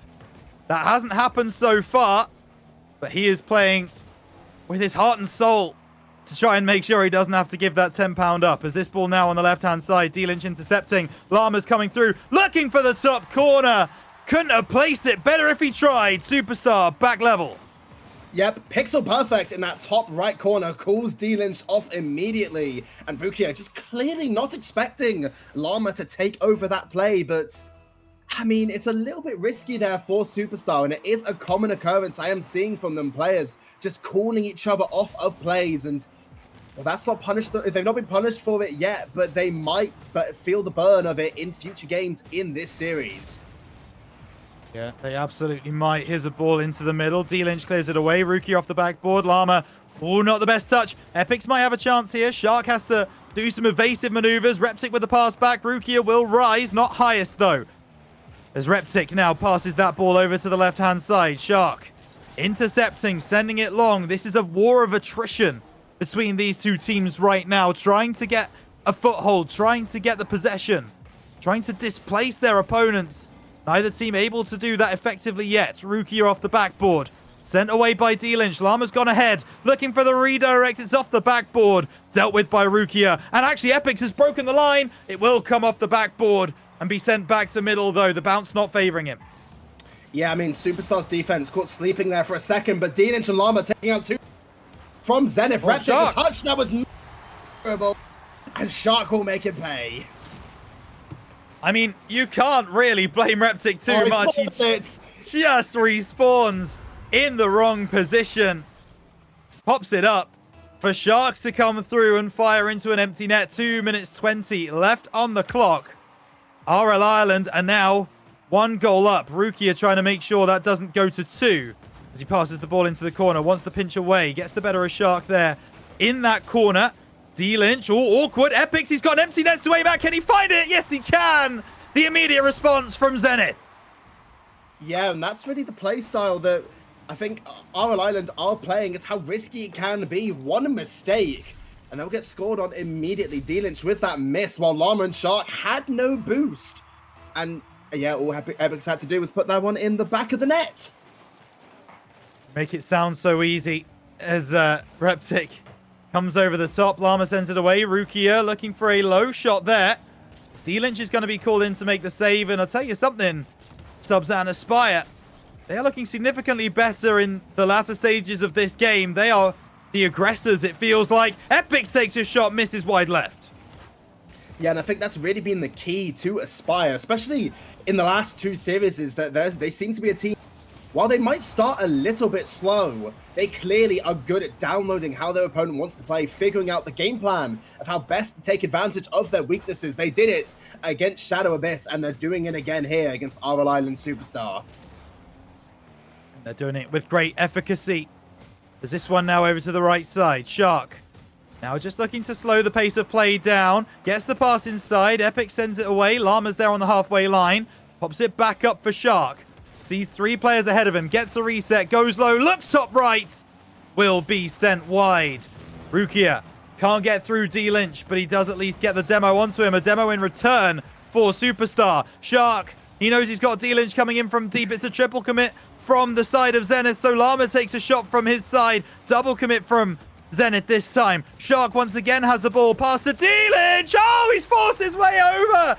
Get the battering rams out. Get on the weight, Zenith. 3-2 to Superstar. Yeah, D-Lynch clearly has not skipped leg day. Just 50. Oh, it's not even a 50. It's not his. It's between Reptic and Rukia 50ing themselves on the goal line. But D-Lynch, regardless, perfect placement by him. Perfect positioning to play off of Shark's touch. 3-2 now is the scoreline here in Game 3. RL Island finally ahead. And now Zenith, they have to battle themselves back, but with bleeding time, they might not have enough to do it here in Game 3. Reptic there, off the pass from Rukia, saved away by D-Lynch, and RL Island Superstar continue to stay on the defense. Epic's there with a shot, but that shot rattles on the crossbar. He's going to want that one back. And I mean, Zenith are going to want quite a few back. Remember, there was a missed open net from Reptic early in this game. There's been a few too many opportunities that have gone by the wayside for Aspire Zenith. And they will be going through those stages of regret. As you mentioned earlier, ball drop, Superstar take home series point. But wow, Subzan, it could have been so different. Yeah, I mean, I think we live in a difficult reality here where Zenith didn't get that open net. And as I said earlier, Reptic is going to be wishing he scored it, as Reptic does now call for the timeout. Zenith wanting to take that extra few minutes to really think and talk themselves over how they want to deal with Superstar, how they want to plan out their Game 4 and Game 5. They've got no more chances, no more second lives, so they have to make this one count. Yeah, and I think it's a good idea, right? You're looking at the game state, you're looking at the way that works, and you just feel that Zenith, trying to think of the correct words, they felt like they were the more rushed of the two teams. They felt like they snatched at a lot of chances. They weren't that icy cool team that we knew that they could be after seeing them play against Shadow. And I mean, that's probably going to be the conversation that they're having, right? Is we need to go back to that Aspire Zenith. We need to chill out. We need to remember that we can play this game and we can play it well, take time with our shots, and improve from there. I think that's going to be the conversation right now. On the Superstar side, they've got some things that they'll want to clean up as well. I don't think this timeout is going to be completely only for Zenith. Superstar, if they take this opportunity to talk things through on their side as well, I think it can only benefit them.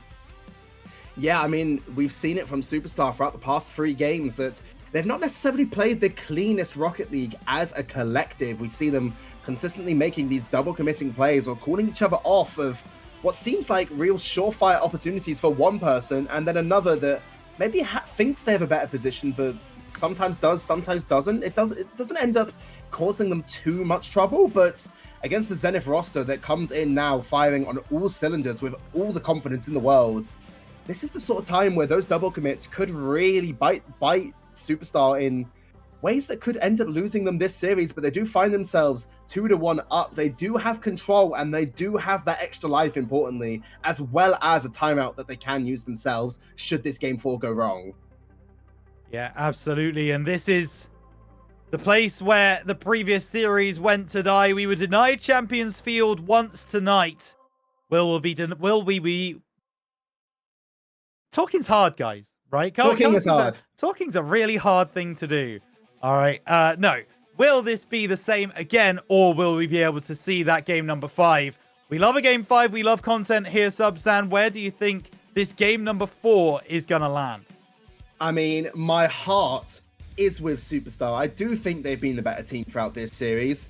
But I think for everyone in chat, I feel like a trip to Champions Field is exactly what this series deserves. I think this is going to be an overtime here in Game 4, but I do think Zenith are going to take it in the end and get this to a Champions Field. Yeah, absolutely. We are loading up, which means that we can get the players back locked in. And we can go for this game number 4. The players have been put on ice. And so we'll see who comes out of it on top. 6 players back in the lobby. And we kick off for game number 4 in Beckwith Park. If Superstar win this game, they are through to Saturday's playoffs. If Aspire win, we go to Champions Field.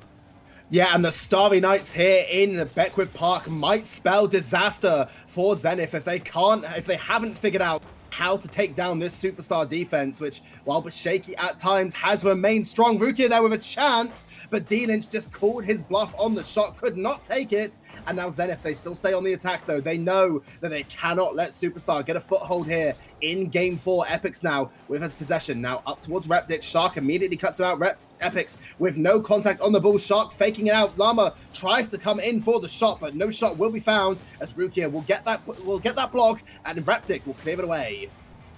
Yeah, but that's a nice pickup from Llama. Does get demoed for his trouble, but keeps the pressure on the Zenith backline. Cleared away here by Reptic. Llama's back alive, so we'll be able to take it through again. Over the top, looking for help. Shark aids him in the corner. Now looking for the pass. Might go alone, actually. Catches beautifully. D-Lynch from back, and Reptic makes the save. Zenith under pressure early in game number 4. It's not where they were wanted coming straight out of their timeout, but Reptic once again just can't keep the ball below the bar. That's 2 in 2 separate games now that he's missed that were relatively open, and he's going to be wishing after this series that he had another chance at the Epics again. A chance to cherry pick that one into the back of the net, but right now Zenith cannot seem to buy a goal. It did come at him quickly. There's a chance here, and Rukia over the top of Llama. There was no one behind him. And that is going to be problematic for Superstar. There you go. Llama trying to recover. D-Lynch not back in time. And that is going to be 1-0 to Zenith. So remember how earlier I mentioned that master players can sometimes mess up what seems like simple defenses, although they can do very flashy mechanics. So Zenith have just missed the 2 easy nets, but then scored the one where there was a guy in net. Yeah. Yeah. Makes sense. Classic Rocket League. That makes sense. Absolutely. Yeah, logical. As D-Lynch comes off the side. Reptic can't do much. Llama out of the corner. Finds Shark. Can only put it up into the top. And that's a demo coming through from Llama as well. Oh, Shark's taking it away from D-Lynch. Needed some communication there.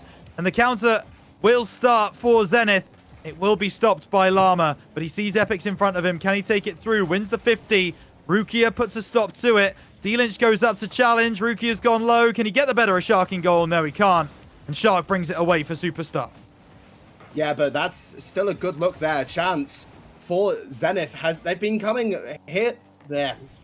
The chances for Zenith, as you said, speaking is hard Talking's sometimes. Hard. Yeah, Talking absolutely. is hard. Talking is very hard, but Zenith have done really well so far in this game 4. They have really put the pressure here onto the side of Superstar and haven't really given them many opportunities to get these counterattacks. And it's, as I said during the timeout, these double commits, these lack of communication moments that we're seeing from Superstar, they are affecting them. They are making their offense less potent. We saw, as you mentioned, Shark taking the ball off D-Lynch as he dived in previously about a minute ago. That's just one example of what Superstar have been doing and how it could bite them eventually. But we do see 2 players fly for the ball, and D-Lynch, just as a complete facade, leaves it for Llama.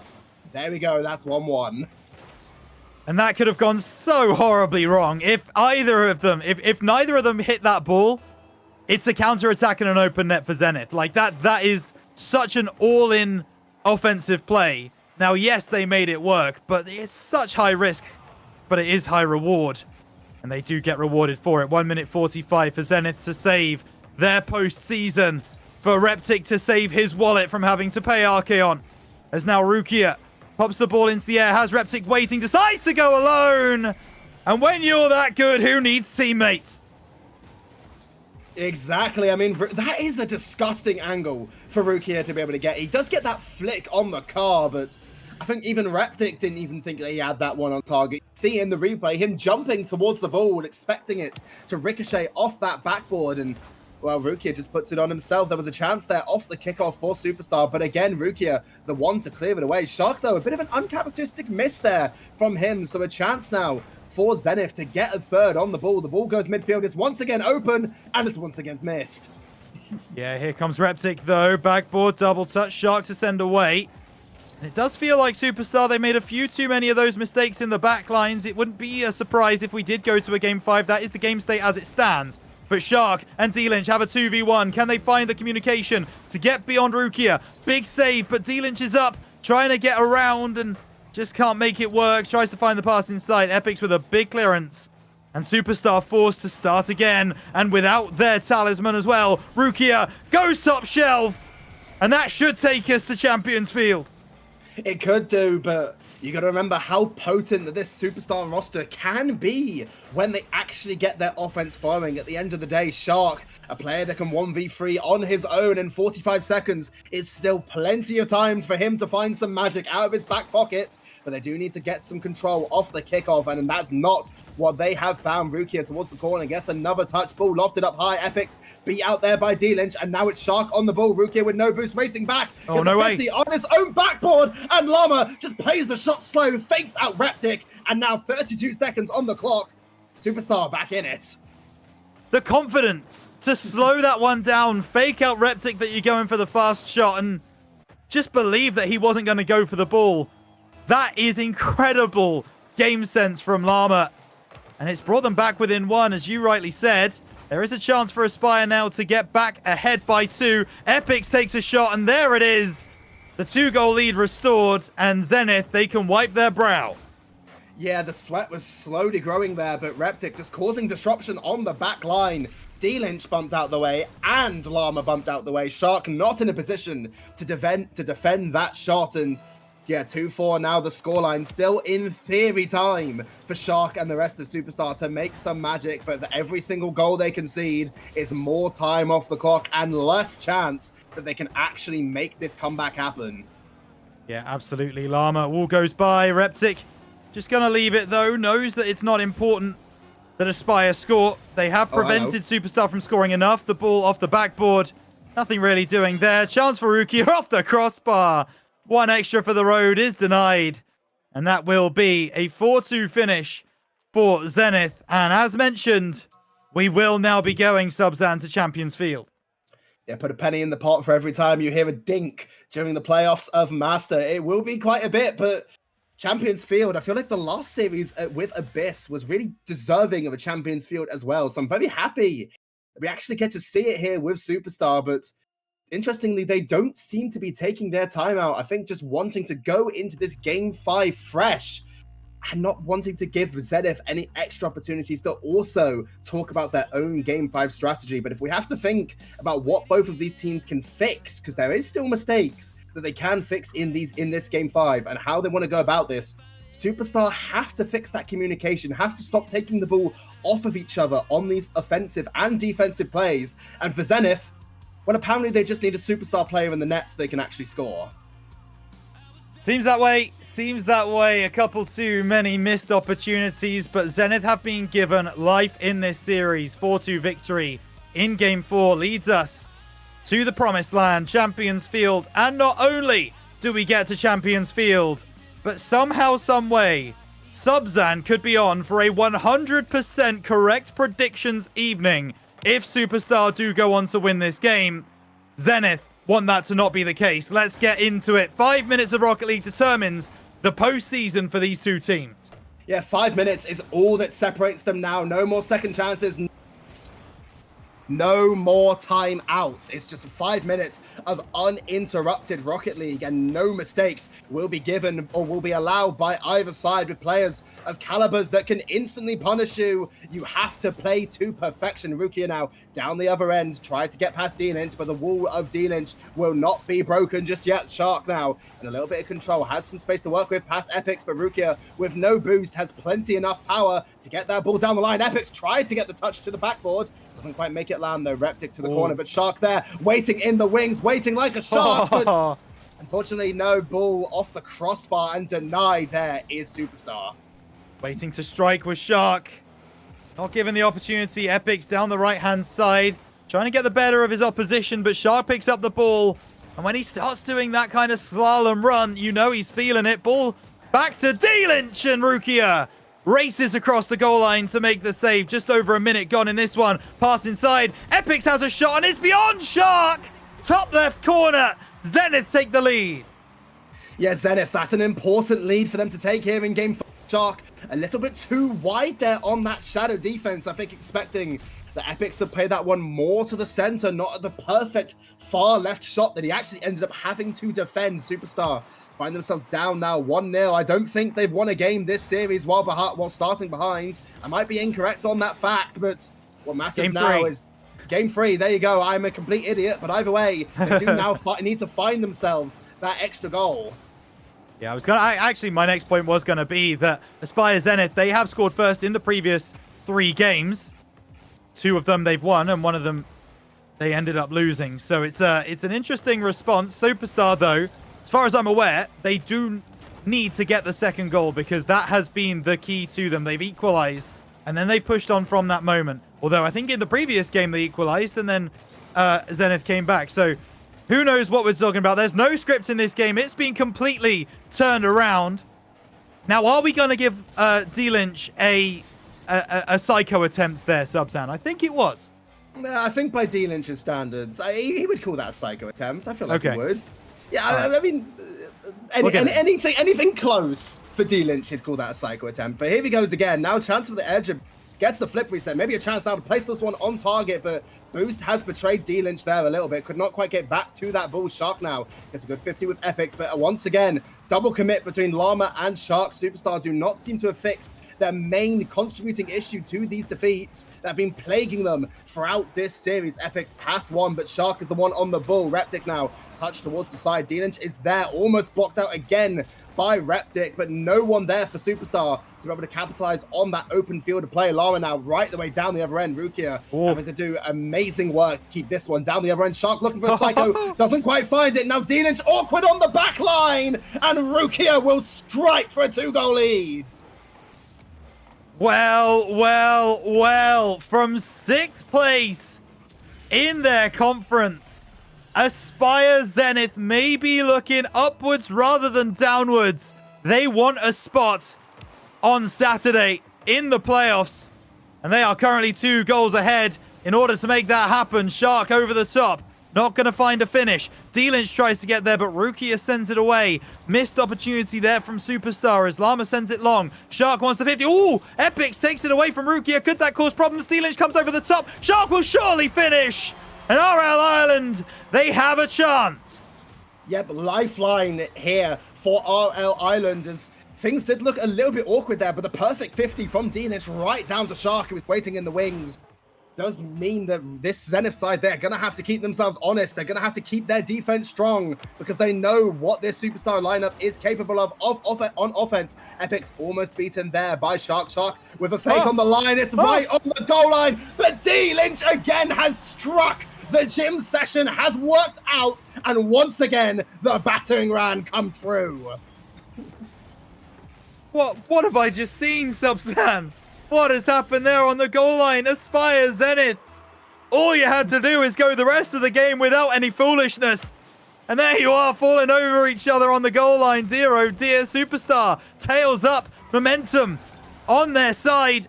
D-Lynch out of the corner, looking for Llama, cleared away by Epix and Zenith. They have to recover, they have to recuperate, and they have to figure out how to push back this Superstar torrent of offense. Yeah, in the last series, we saw Abyss caught out by maybe looking one series too far ahead, looking past Zenith before they'd actually got the win on the board. I think Superstar might have just caught Zenith doing the exact same thing to them. Confidence a little bit in abundance here for Zenith, but it might be their undoing. Shark is bumped out the way though, so a chance for Rukia to get it towards Epics. No boost here for Rukia, so Llama actually given a decent opportunity to get that clear now. Reptic touch past one, D-Lynch 50 there. Shark has to get himself towards the backboard, but Epics' touch will keep this ball away. Downfield there by Llama sees Reptic the chance to get this one, to save himself that 10 pounds, but Shark is not going to let Archeon have his 10 quid. Not yet, and here we go. We're getting into golden goal territory now. You score now. You've given yourselves the best opportunity of finding a spot on Saturday. Shark wants that for his team. Boost Steal comes through, but everyone on Zenith is pretty well topped. Ah! The GM may be the man at fault for the Superstar equalizer. He comes through, gets the better of the last defender. The double touch is in, and Aspire Zenith lead RL Island Superstar 3-2. It doesn't matter how many open nets you miss over the course of the series, you get the one that matters. Tail end. Superstar now with 10 seconds left on the clock. Shot with a good 50 there. Reptic, awkward. D-Lynch is in the wrong position, but there's still really awkward. Superstar now have to get this ball in the back of the net. Llama, touch high. Shark is there. Reptic, good 50 there, but it's absolutely epic. No way. With a shot. Llama's too close, and the ball is down. Zenith have pulled off a miracle again and will progress to Saturday. Do you believe in miracles? Because you've just seen the start of what could be the miracle run of Aspire Zenith. No one gave them a chance in the play-ins. They've got through. I guarantee you, no disrespect to this roster, that no one will give them a chance in playoffs. But at this level, at this stage, with this team, with this momentum going through into Saturday, Subzan, anything is possible. Anything is possible absolutely, Rhino. We saw Zenith time and time again battle through adversity. It looked like they maybe got caught out when RL Island got that 2 goals back to back on them in the middle of that game 5, but a slow and steady bounce back from them. They kept their defensive line honest, and then finally in the dying embers, Reptic came down with that double tap on an open net and finally got them across the line. It's a breath of fresh air for them, a breath of relief, but the job's not finished. They've still got to go on Saturday. Job is not finished, but they've taken a brilliant step forwards. And you look at a lot of these statistics, there's not a lot in them. 50-50 ball possession straight down the middle for the entire series. Aspire, we're at the same level as Superstar for the entire time. Field domination, a little bit more in favor of the RL Island roster. But outside of that, the saves is what I'm looking at. Almost 30 saves coming through from Aspire Zenith. Their defense stepped up today, was so difficult to break down against both Shadow Abyss and now RL Island Superstar. And it's off the back, it's off the foundation of that defense that they are through to play for an opportunity to win Master Tier in RSC Legacy. And of course, it's that man again, the series MVP, Subzan, is Rukia. Yeah, they say defense wins championships. You might be seeing the start of another such story. Rukia there with 12 saves to his name across that 5-game series. It's just beautiful here from the side of Aspire Zenith. They're just such a cohesive unit that work together in harmony. And while Rukia is obviously double series MVP back to back, you have to give credit to his teammates Reptic and Epics for putting in the work where it is required to get them across the line. Yeah, absolutely. And Rocket League is a team game at the end of the day. You can be as good as you want to be solo, but if the team that are around you aren't up to scratch, you won't win that game. And it is down to the full unit. So the 3 players from Aspire Zenith, they all stepped up tonight. They all made their voices heard, and they are all going to Championship Saturday. Congratulations, Aspire Zenith. Wow. All 4 of them will get to that Saturday. Reptic, they will. Epic, Rukia, and Reptic's wallet still survives. So it's a win. It's a win-win for him. did have to drag it there, kicking and screaming. So many victories around this one, but we are gonna shut this one down. But before we do, we're gonna show you the updated bracket, because of course we are. We got to show you exactly what that means in regards to today's games. And there you have it. Zenith advancing through lower bracket. We talked about it earlier. No more games left for them to play. And Subzan, we only have one more game left tonight. Yeah, to top off the night, we go up to the upper brackets. We do see two teams that have that extra life, have that guaranteed cushion to move into Championships Saturday. But that doesn't mean they can sit comfortable, sit pretty. They are still going to have to fight for it. It is Dexterity Virtus taking on Redirect Velocity for a spot to stay in the upper bracket on Saturday. And this game is going to be so important because, of course, the loser of that game will play this Zenith side. And I can imagine the way that they've played tonight is going to scare the absolute pants off of everybody in this tier, because they've taken down two very, very serious contenders. Right, I just want to shut down by also making it very, very clear that the man to my right-hand side has just had two perfect predictions. He goes 100%. Oh, no, he doesn't. Oral no, Island. I went the other way. You went the other way. Oh, devastating. I saw it went to game 5. I got excited. So close, Subzan. Ripped away from you at the end, but we will not rip away from you this next game. It is coming up to you right after this break. It's in the upper bracket. It will be Dexterity versus Redirect, and we'll see you there in just a moment's time.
my shoulders is hanging my shadow from the vagaries of my past.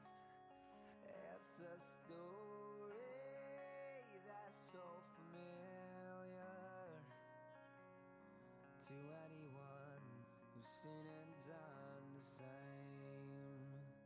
So I'll explain how with a sense of avarice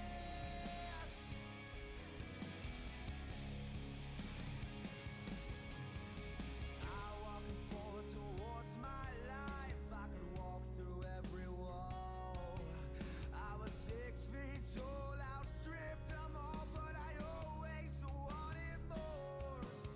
With the lies of the women or wealth to burn, but the rules don't apply to some. I did too much, it sparked a flame and the world fired it up. But I'm on my way,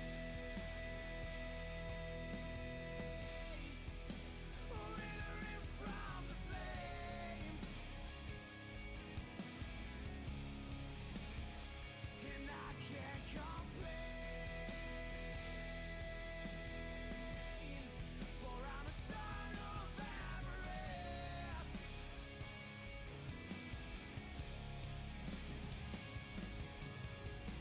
I just wish I gripped the brakes, reverse the gears, now blow my take.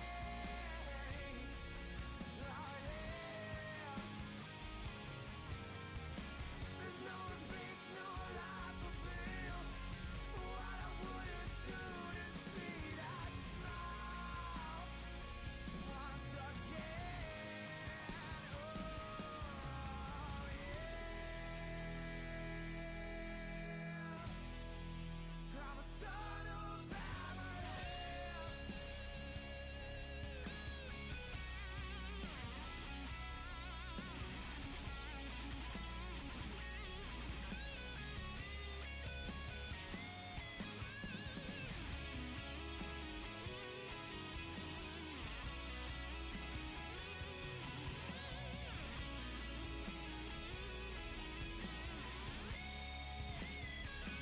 But I'm on my way, withering from the flames, and I can't complain, for I'm a son of avarice. I'm a son of avarice.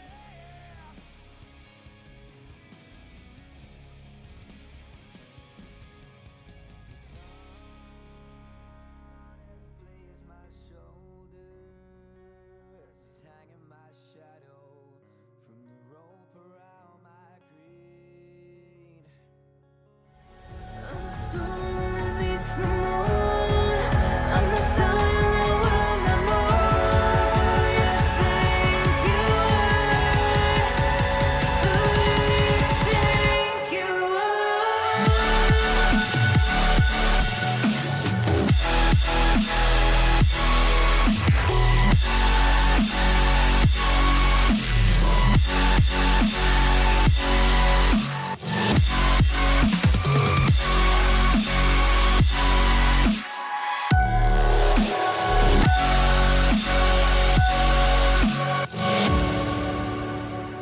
Ladies and gentlemen, welcome to the RSC stream. It's Master Play-ins. It's time for the best of the best. And with it being Thursday, it's of course going to be our first Play-ins matchup here at 10 CEST. It's also myself, Sir Pegasus, here on the desk, joined by the wonderful Borky. It was a fantastic cast from Subsan and Rhino for the rest of the day, but I'm glad to be up here to finish it off with a good friend of mine. How are you doing, Borky?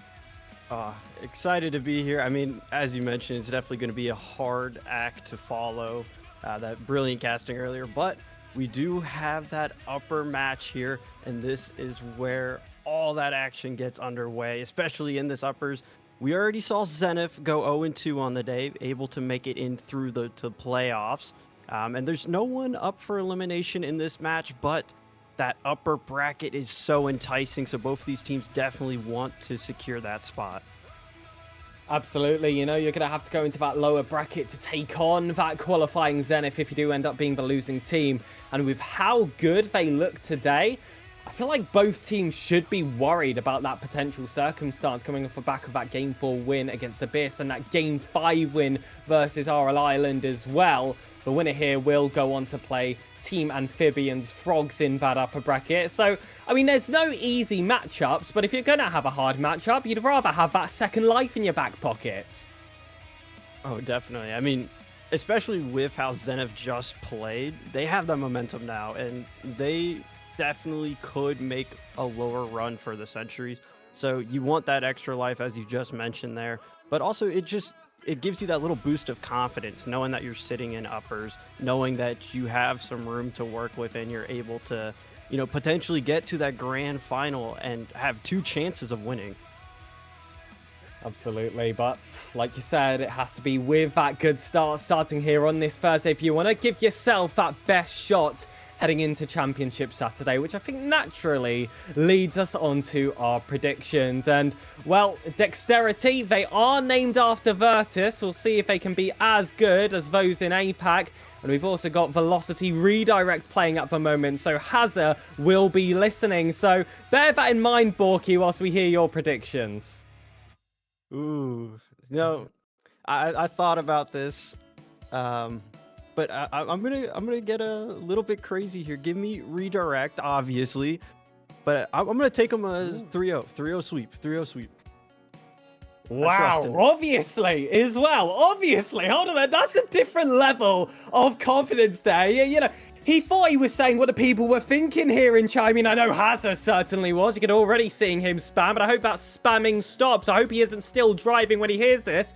I'm going for a sweep the completely other side. Kingsman, my RS cast partner. I would love him for him to be my teammate as well at some point. I casted him winning a Master Grand Finals. He was known as just a fail of the week winner for so long, but he's a changed man. He's on a different streak. He's got former Team Serene Wizzy alongside him as well. And with that caliber of talent, I see them going all the way. So yeah, 3-0 sweep on this side. If we get a somewhat split matchup, that means we're both wrong. That means we're both thrown away. We can go back to a bit of neutrality, but we'll have to see if they can convince us. Ladies and gentlemen, it is time for second versus third. Virtus versus Velocity. Redirect versus Team Dexterity. We have kickoff. Ooh, and here goes that upper bracket here. And I mean, as we've been saying this entire time, both of these teams have so much to play for here. So this one is going to be so important, especially just to get things kicked off here in the play-ins. Get that confidence as Spoods already finds the opening here with just 13 seconds of play. A great pass there into the midfield, and Redirect capitalizing early. It's not the most aesthetic of opening goals we can see in this series, but it has come quick. Could suggest a potential high-scoring affair, but you know how Master is. Sometimes one goal is enough. All of a sudden, they do start sitting back and defending. I don't think you're going to see that from this Redirect side. Case in point, Spoos with a second. Oh, and you can see Redirect have came to play. Spooge just seems to be in that perfect position both times and able to just slot it past the defense there of Virtus. And, I mean, Redirect, they came out the gate swinging here, so Virtus need to start gathering some of their pieces here if they want to bring this one back. Certainly, Jaffa. When that back wall gets that initial start, but that was the real first touch in the final third, but Virtus have been able to grab this game, and it really did not lead to anything. Now it's all Velocity trying to pressure in this corner. Spood's waiting at that front post. Will just tap it high. Kingsman gas like an awkward. Mills will have to bail him out of danger. Wizzy taps it wide as well. But this has allowed a lot of time here for Velocity to reposition himself. And inside, Jeff is waiting. Wizzy will keep this one out. But they're still struggling to get outside of their third. Still a lot to be shown here by Virtus. I don't think a simple backboard hit is going to be enough to turn any heads here in chat or any defenses of Velocity. We are still waiting to see that bit more. Ooh, but I mean, they are starting to develop a little bit here. Spood's able to break Velocity out of their own half. Emil's gonna try to get this back towards that midfield. Round 2, wait a minute. Spood's last man there, able to push this up to Jaffa. Already back down here to Clean, who's waiting into the corner, trying to get a redirect fake to Spood's. Oh, and this one's just gonna waterfall down dangerously, but Emil's nice touch to at least bring some breathing room. Spood's inside. Will be beaten here by Wizzy. Just one step forward, 2 steps back as Jaffa sends it right back. Clean waiting as that deeper option. They will look for a player for sidewall. It's a lovely inside pass, but Jaffa can't find the target. Clean, that former Clip of the Week winner early in the season, still showing he's got those mechanics. How would I help him now in defense? It's Emil's on. Backboard not able to be found. It's well defended by Velocity yet again, and despite their lack of practice from lack of offense from Virtus, they've cleaned up decently well. Yeah, I mean, now we're finally starting to see some of these offensive pushes here from Virtus. And, ooh, a nice boom there to Emil's. Kingsman Gas was up for it, but not able to get the touch he needed. Jaffa already here on a counterattack, trying to get this up and high, but gonna have a little bit difficult there as Kingsman Gas just sends this right back. Weezy keeping it in. Jaffa follow-up has to get the 50 here on Emil's, and the battle of the midfield ensues. Kingsman off that right wall, and again, it's just not enough danger behind any of these touches from Virtus so far. We're still waiting for that one big chance, and instead, it's just a complete mistake here from the Velocity defense. Jaffa's caught a bit high, gets that 50, Wizzy breaks through, and that second option, Spoods, is positioned way too far forward. I don't know why he was so confident about that play when it was so clear that his teammate was looking awkward, but that'll be the first goal for Virtus, and they'll certainly take that in their stride.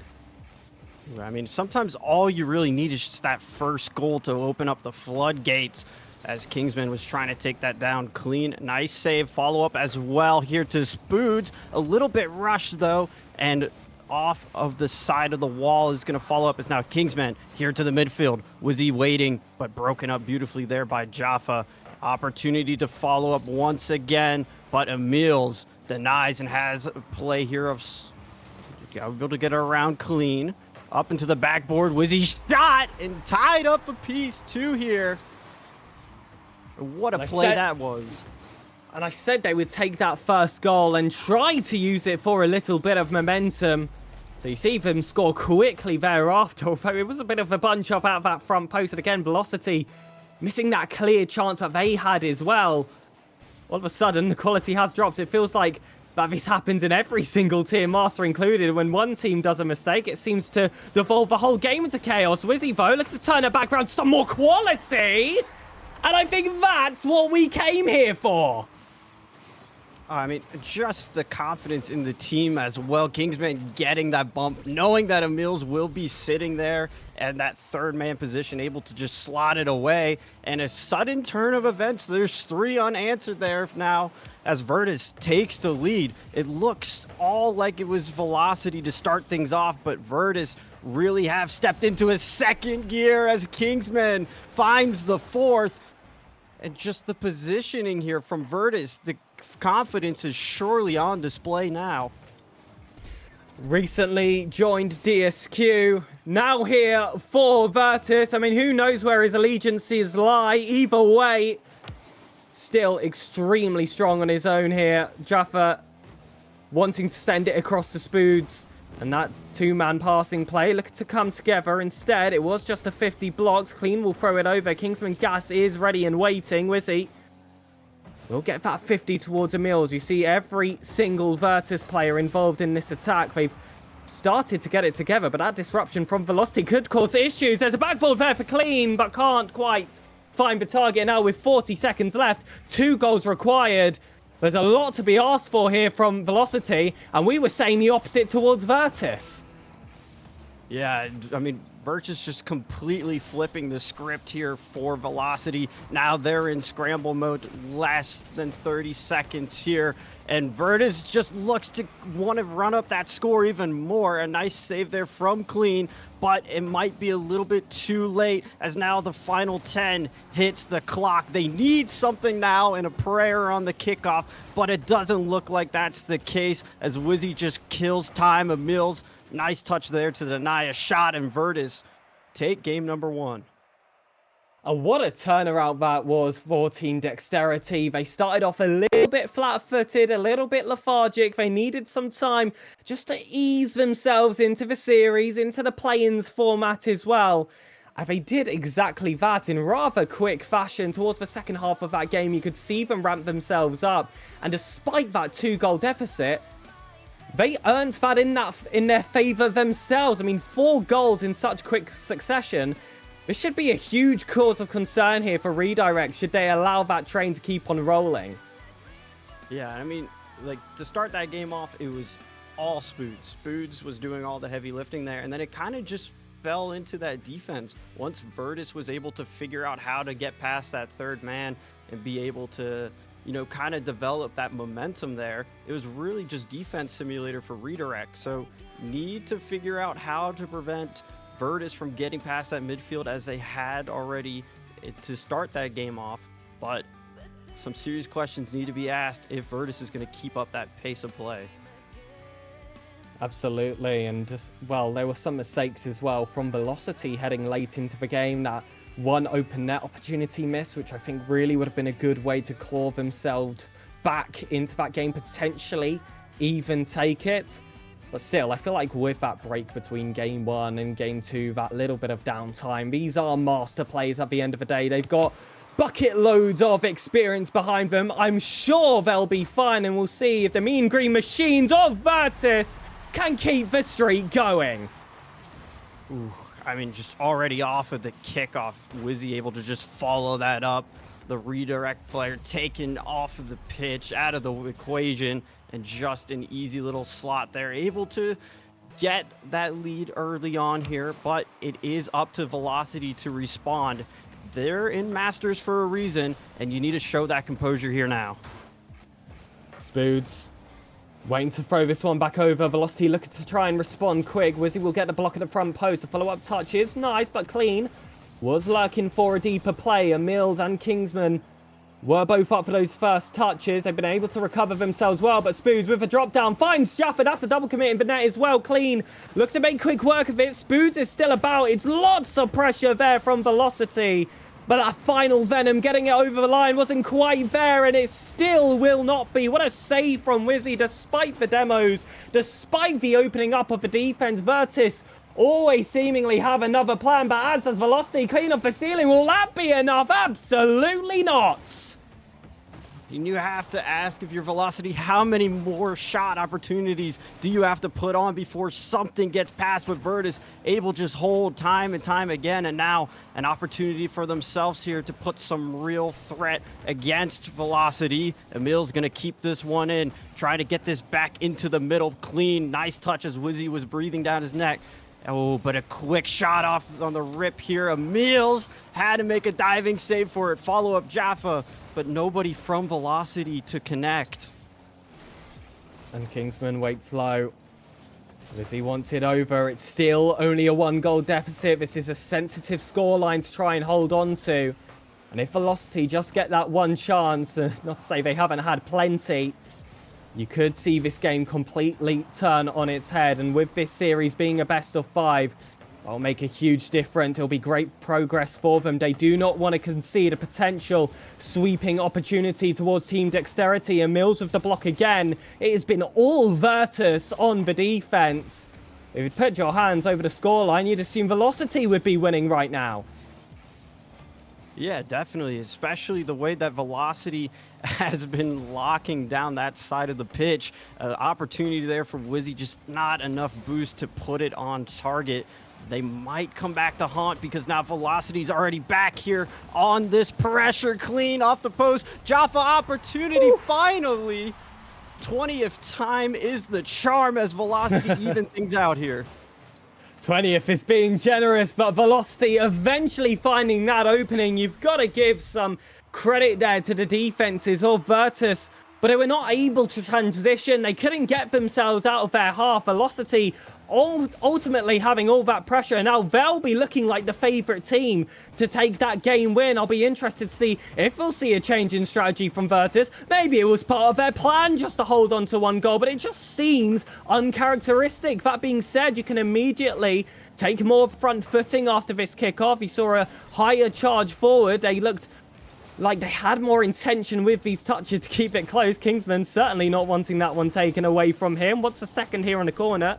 Clean will shut it down, but Wizzy on wants an option inside. Can't land the bump on Jaffa. Velocity looked dangerous there after that dunk, but ultimately they do survive. 2 minutes left. It's equal in the scorings, and Virtus are the team you'd look at to try and turn things around. Ooh, but it looks like Velocity just right back to how things have been so far this series, keeping Virtus contained to their own side of the pitch here. The field domination's definitely going to be in their favor after this one's all said and done, but a nice touch there for Virtus will start the pressure. The opportunities are mounting, but Clean, nice touch there to put it right back into this corner, bouncing into the midfield. Jaffa with a little bit of a fake there. Nobody there for Velocity to follow up on that one, which sailed high onto the backboard. Spoods just going to take his time to collect, getting that down to Cleans. Backboard denied by Kingsman. Jaffa off the ceiling. Does he have an extra trick? Kingsman will deny it. 1 minute left. And could this be the chance for Clean? It did look like a 2v1, but Jaffa couldn't land that bump, so it was Wizzy on the sole defense to get it forward. But it was that transition I was talking about from Virtus that they needed to get together. I thought they had it on that occasion, but the shot was lackluster. Clean looking to read off that corner. Spoods on the follow to try and keep the action in that 6-yard box. And Mills able to control himself after hitting that ball off the ceiling. That looked like it could have gone wildly out of favor. Velocity somehow able to just skip through every player in that corner. It required a wider rotation there from Virtus to shut it down. Kingsman back over. Jaffa will have to sit right on back. Wizzy's low on boost, but it might have been enough if Jaffa wasn't back in the nick of time. Does this end in regulation? Does it go to overtime? 5 in-game seconds to decide. Clean wants that sidewall yet again, but Spoods on one will see redirect surely take the game. I mean, there's been so many times for redirect where they find the post, find the crossbar, but with 1 second remaining in regulation, Spoods is able to break through the Virtus line. And there's still 0 here. The ball's still in the air, but Kingsman's shot just going a little bit wide, a little too short, and Velocity find themselves right back into the series, and they surely looked a lot more dominant in this one. Can I just say, Team Dexterity fully had me tricked there in those final seconds that a miracle was able to be pulled off. But 9 and 3 were your shooting stats between these two teams. 65 to 35% field domination as well from Redirect. They looked the stronger team. They were the most offensive. They were the one with all the control in the world. And in Master, that means absolutely everything. I mean, 2-1. Still a pretty impressive scoreline for Team Dexterity when you actually look at the nature of how that last game was played. But, I mean, this isn't a participation trophy. You're looking to keep your life here in play-ins. You've got to score more goals than the other team. It doesn't matter how clean your defense is if you can't stop the opponent of the very same name. Exactly. And, I mean, if we just look at all of their shot opportunities that Velocity had, and I promise you, there was plenty. If they're able to get that on target or be able to follow up on some of those rebounds there, I think Velocity have a really good chance of being able to take that score a little bit higher. But one thing is for certain here, Sir Pegasus, both of our predictions are incorrect. I mean, anyone who's been following RS cast predictions so far in this play-ins playoff stage will know that is absolutely zero surprise that we got it wrong. I mean, shout out to Subzan, who in the lower bracket has been doing really well with his predictions, was for the most part guessing the games, guessed the result in that first match as well.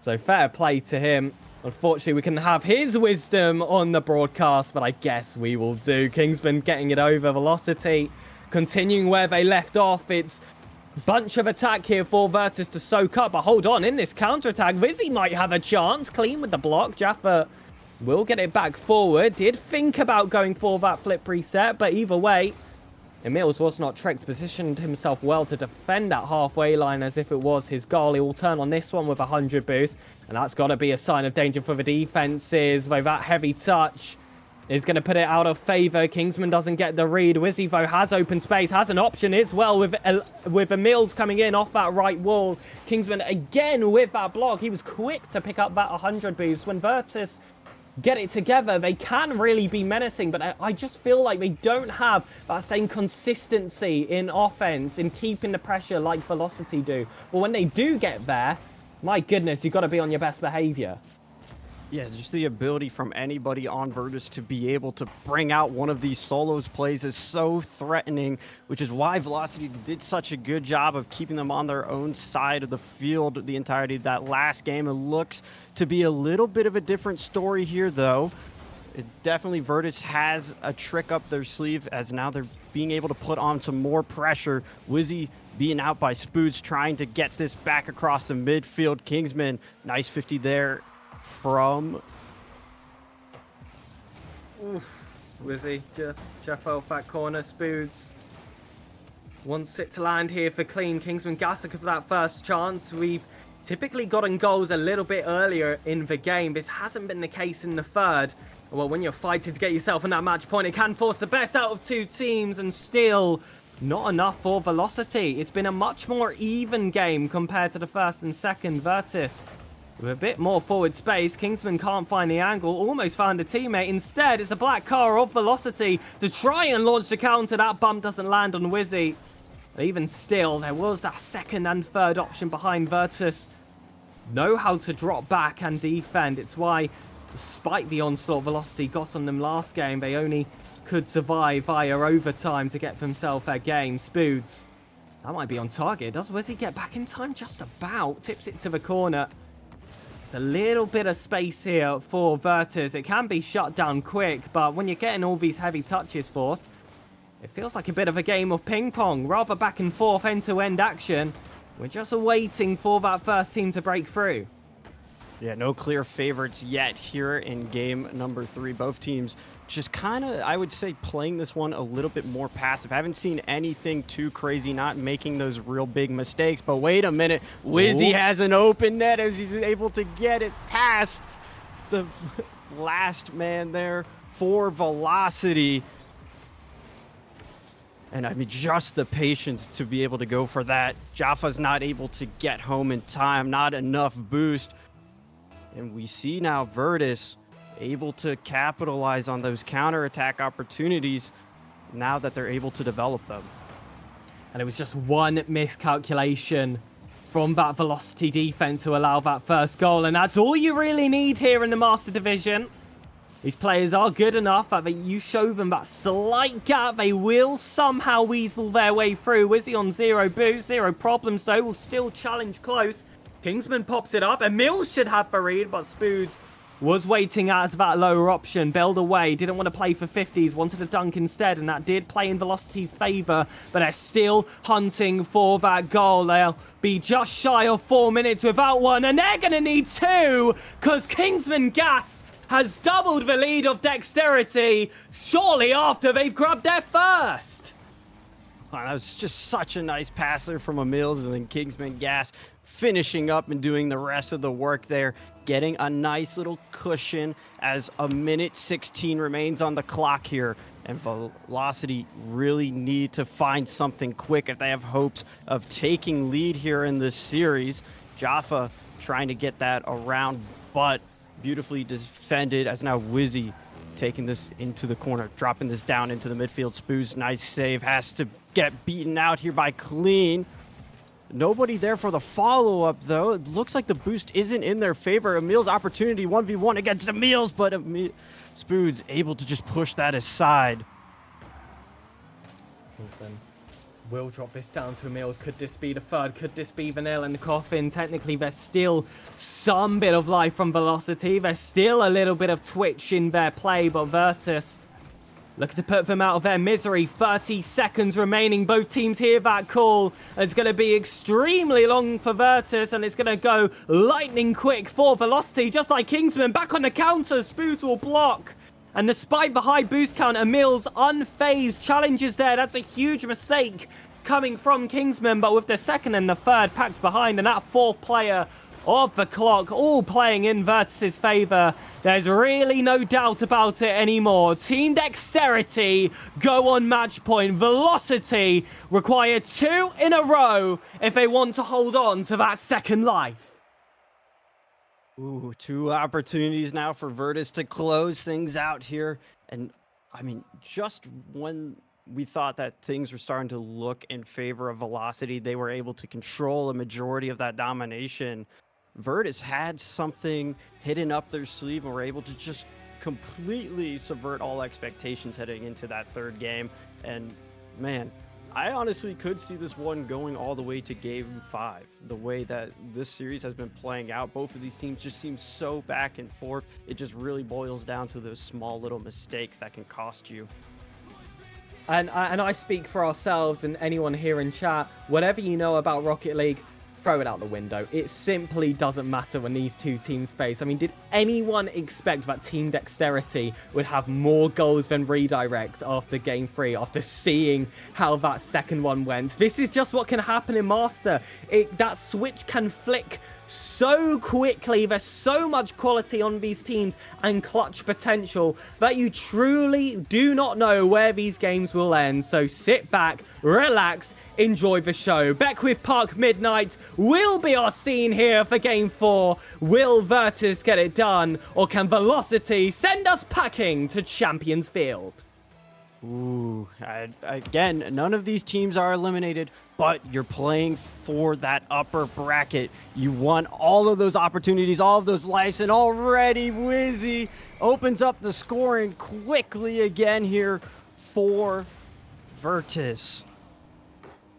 And very quickly, and I was saying during that last game that quick goals have been a characteristic factor of this series. I did go on walkabys for game 3. It is back immediately in the 4th, but when Virtus have scored the first goal, typically they then just started to sit back. That being said, they were not proving my point after that kickoff. Maybe this is a rejuvenated side. Maybe this is a team that have learned that they cannot give Velocity any forward pressure because they can be so dangerous. And a lot of that idea is going to depend on how they get it out their defense now. Wizzy, once Kingsman Gas has to bail away, that wasn't the takeoff he was looking for. So instead, it's plenty of space here for Jaffa. Drop down well to clean. It's that equal. What a save from Wizzy. But like I said, it's just how quick Velocity can create an opportunity. Virtus have to be focused, even in a 1v2. Jaffa's just so clean. He's got it past 3. Mills has had to dive from behind the ball to get it into the corner and pick it up himself. And you know what? It feels similar to that last game where anything can change so fast because Velocity are back into their aggressive ways. Now they're forced too early. Well, we could see Virtus was definitely bringing out those demos, that aggression and Velocity. They can play that same game, as we could see, just opening up that defense and stopping themselves from getting put into these counterattack positions by just eliminating that mid defender. But here comes Kingsman trying to get a pass over here to Wizzy.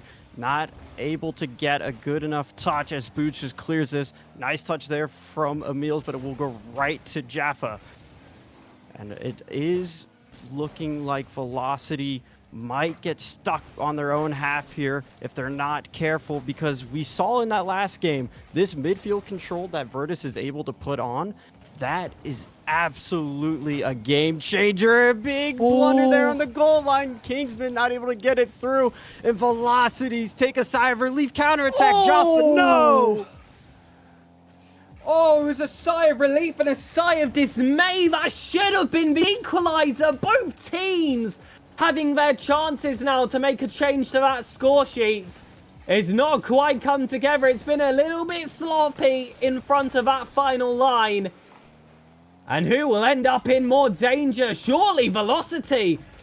still remaining in that deficit. Virtus now getting the chance to double themselves. Kingsman will be credited, and that will make up for that failed 50 he got just a few seconds before. Kingsman so quick there as well, beating out that last man for Velocity. He sets this series or this game up to here for Virtus, and they're in prime position to close out the series. Velocity, they have to be careful as Kingsman once again creating those openings, finding that angle, and just the speed that he has to this ball, catching Velocity out of position, and 3 goals surely. That's a high mountain to climb out of here for Velocity. And Velocity should know about redirects, and Kingsman being that not-so-secret weapon, waiting there on the final lines to use their own organization name against them. But hold on a minute. Opportunity for late drama. Cleans grabbed a goal.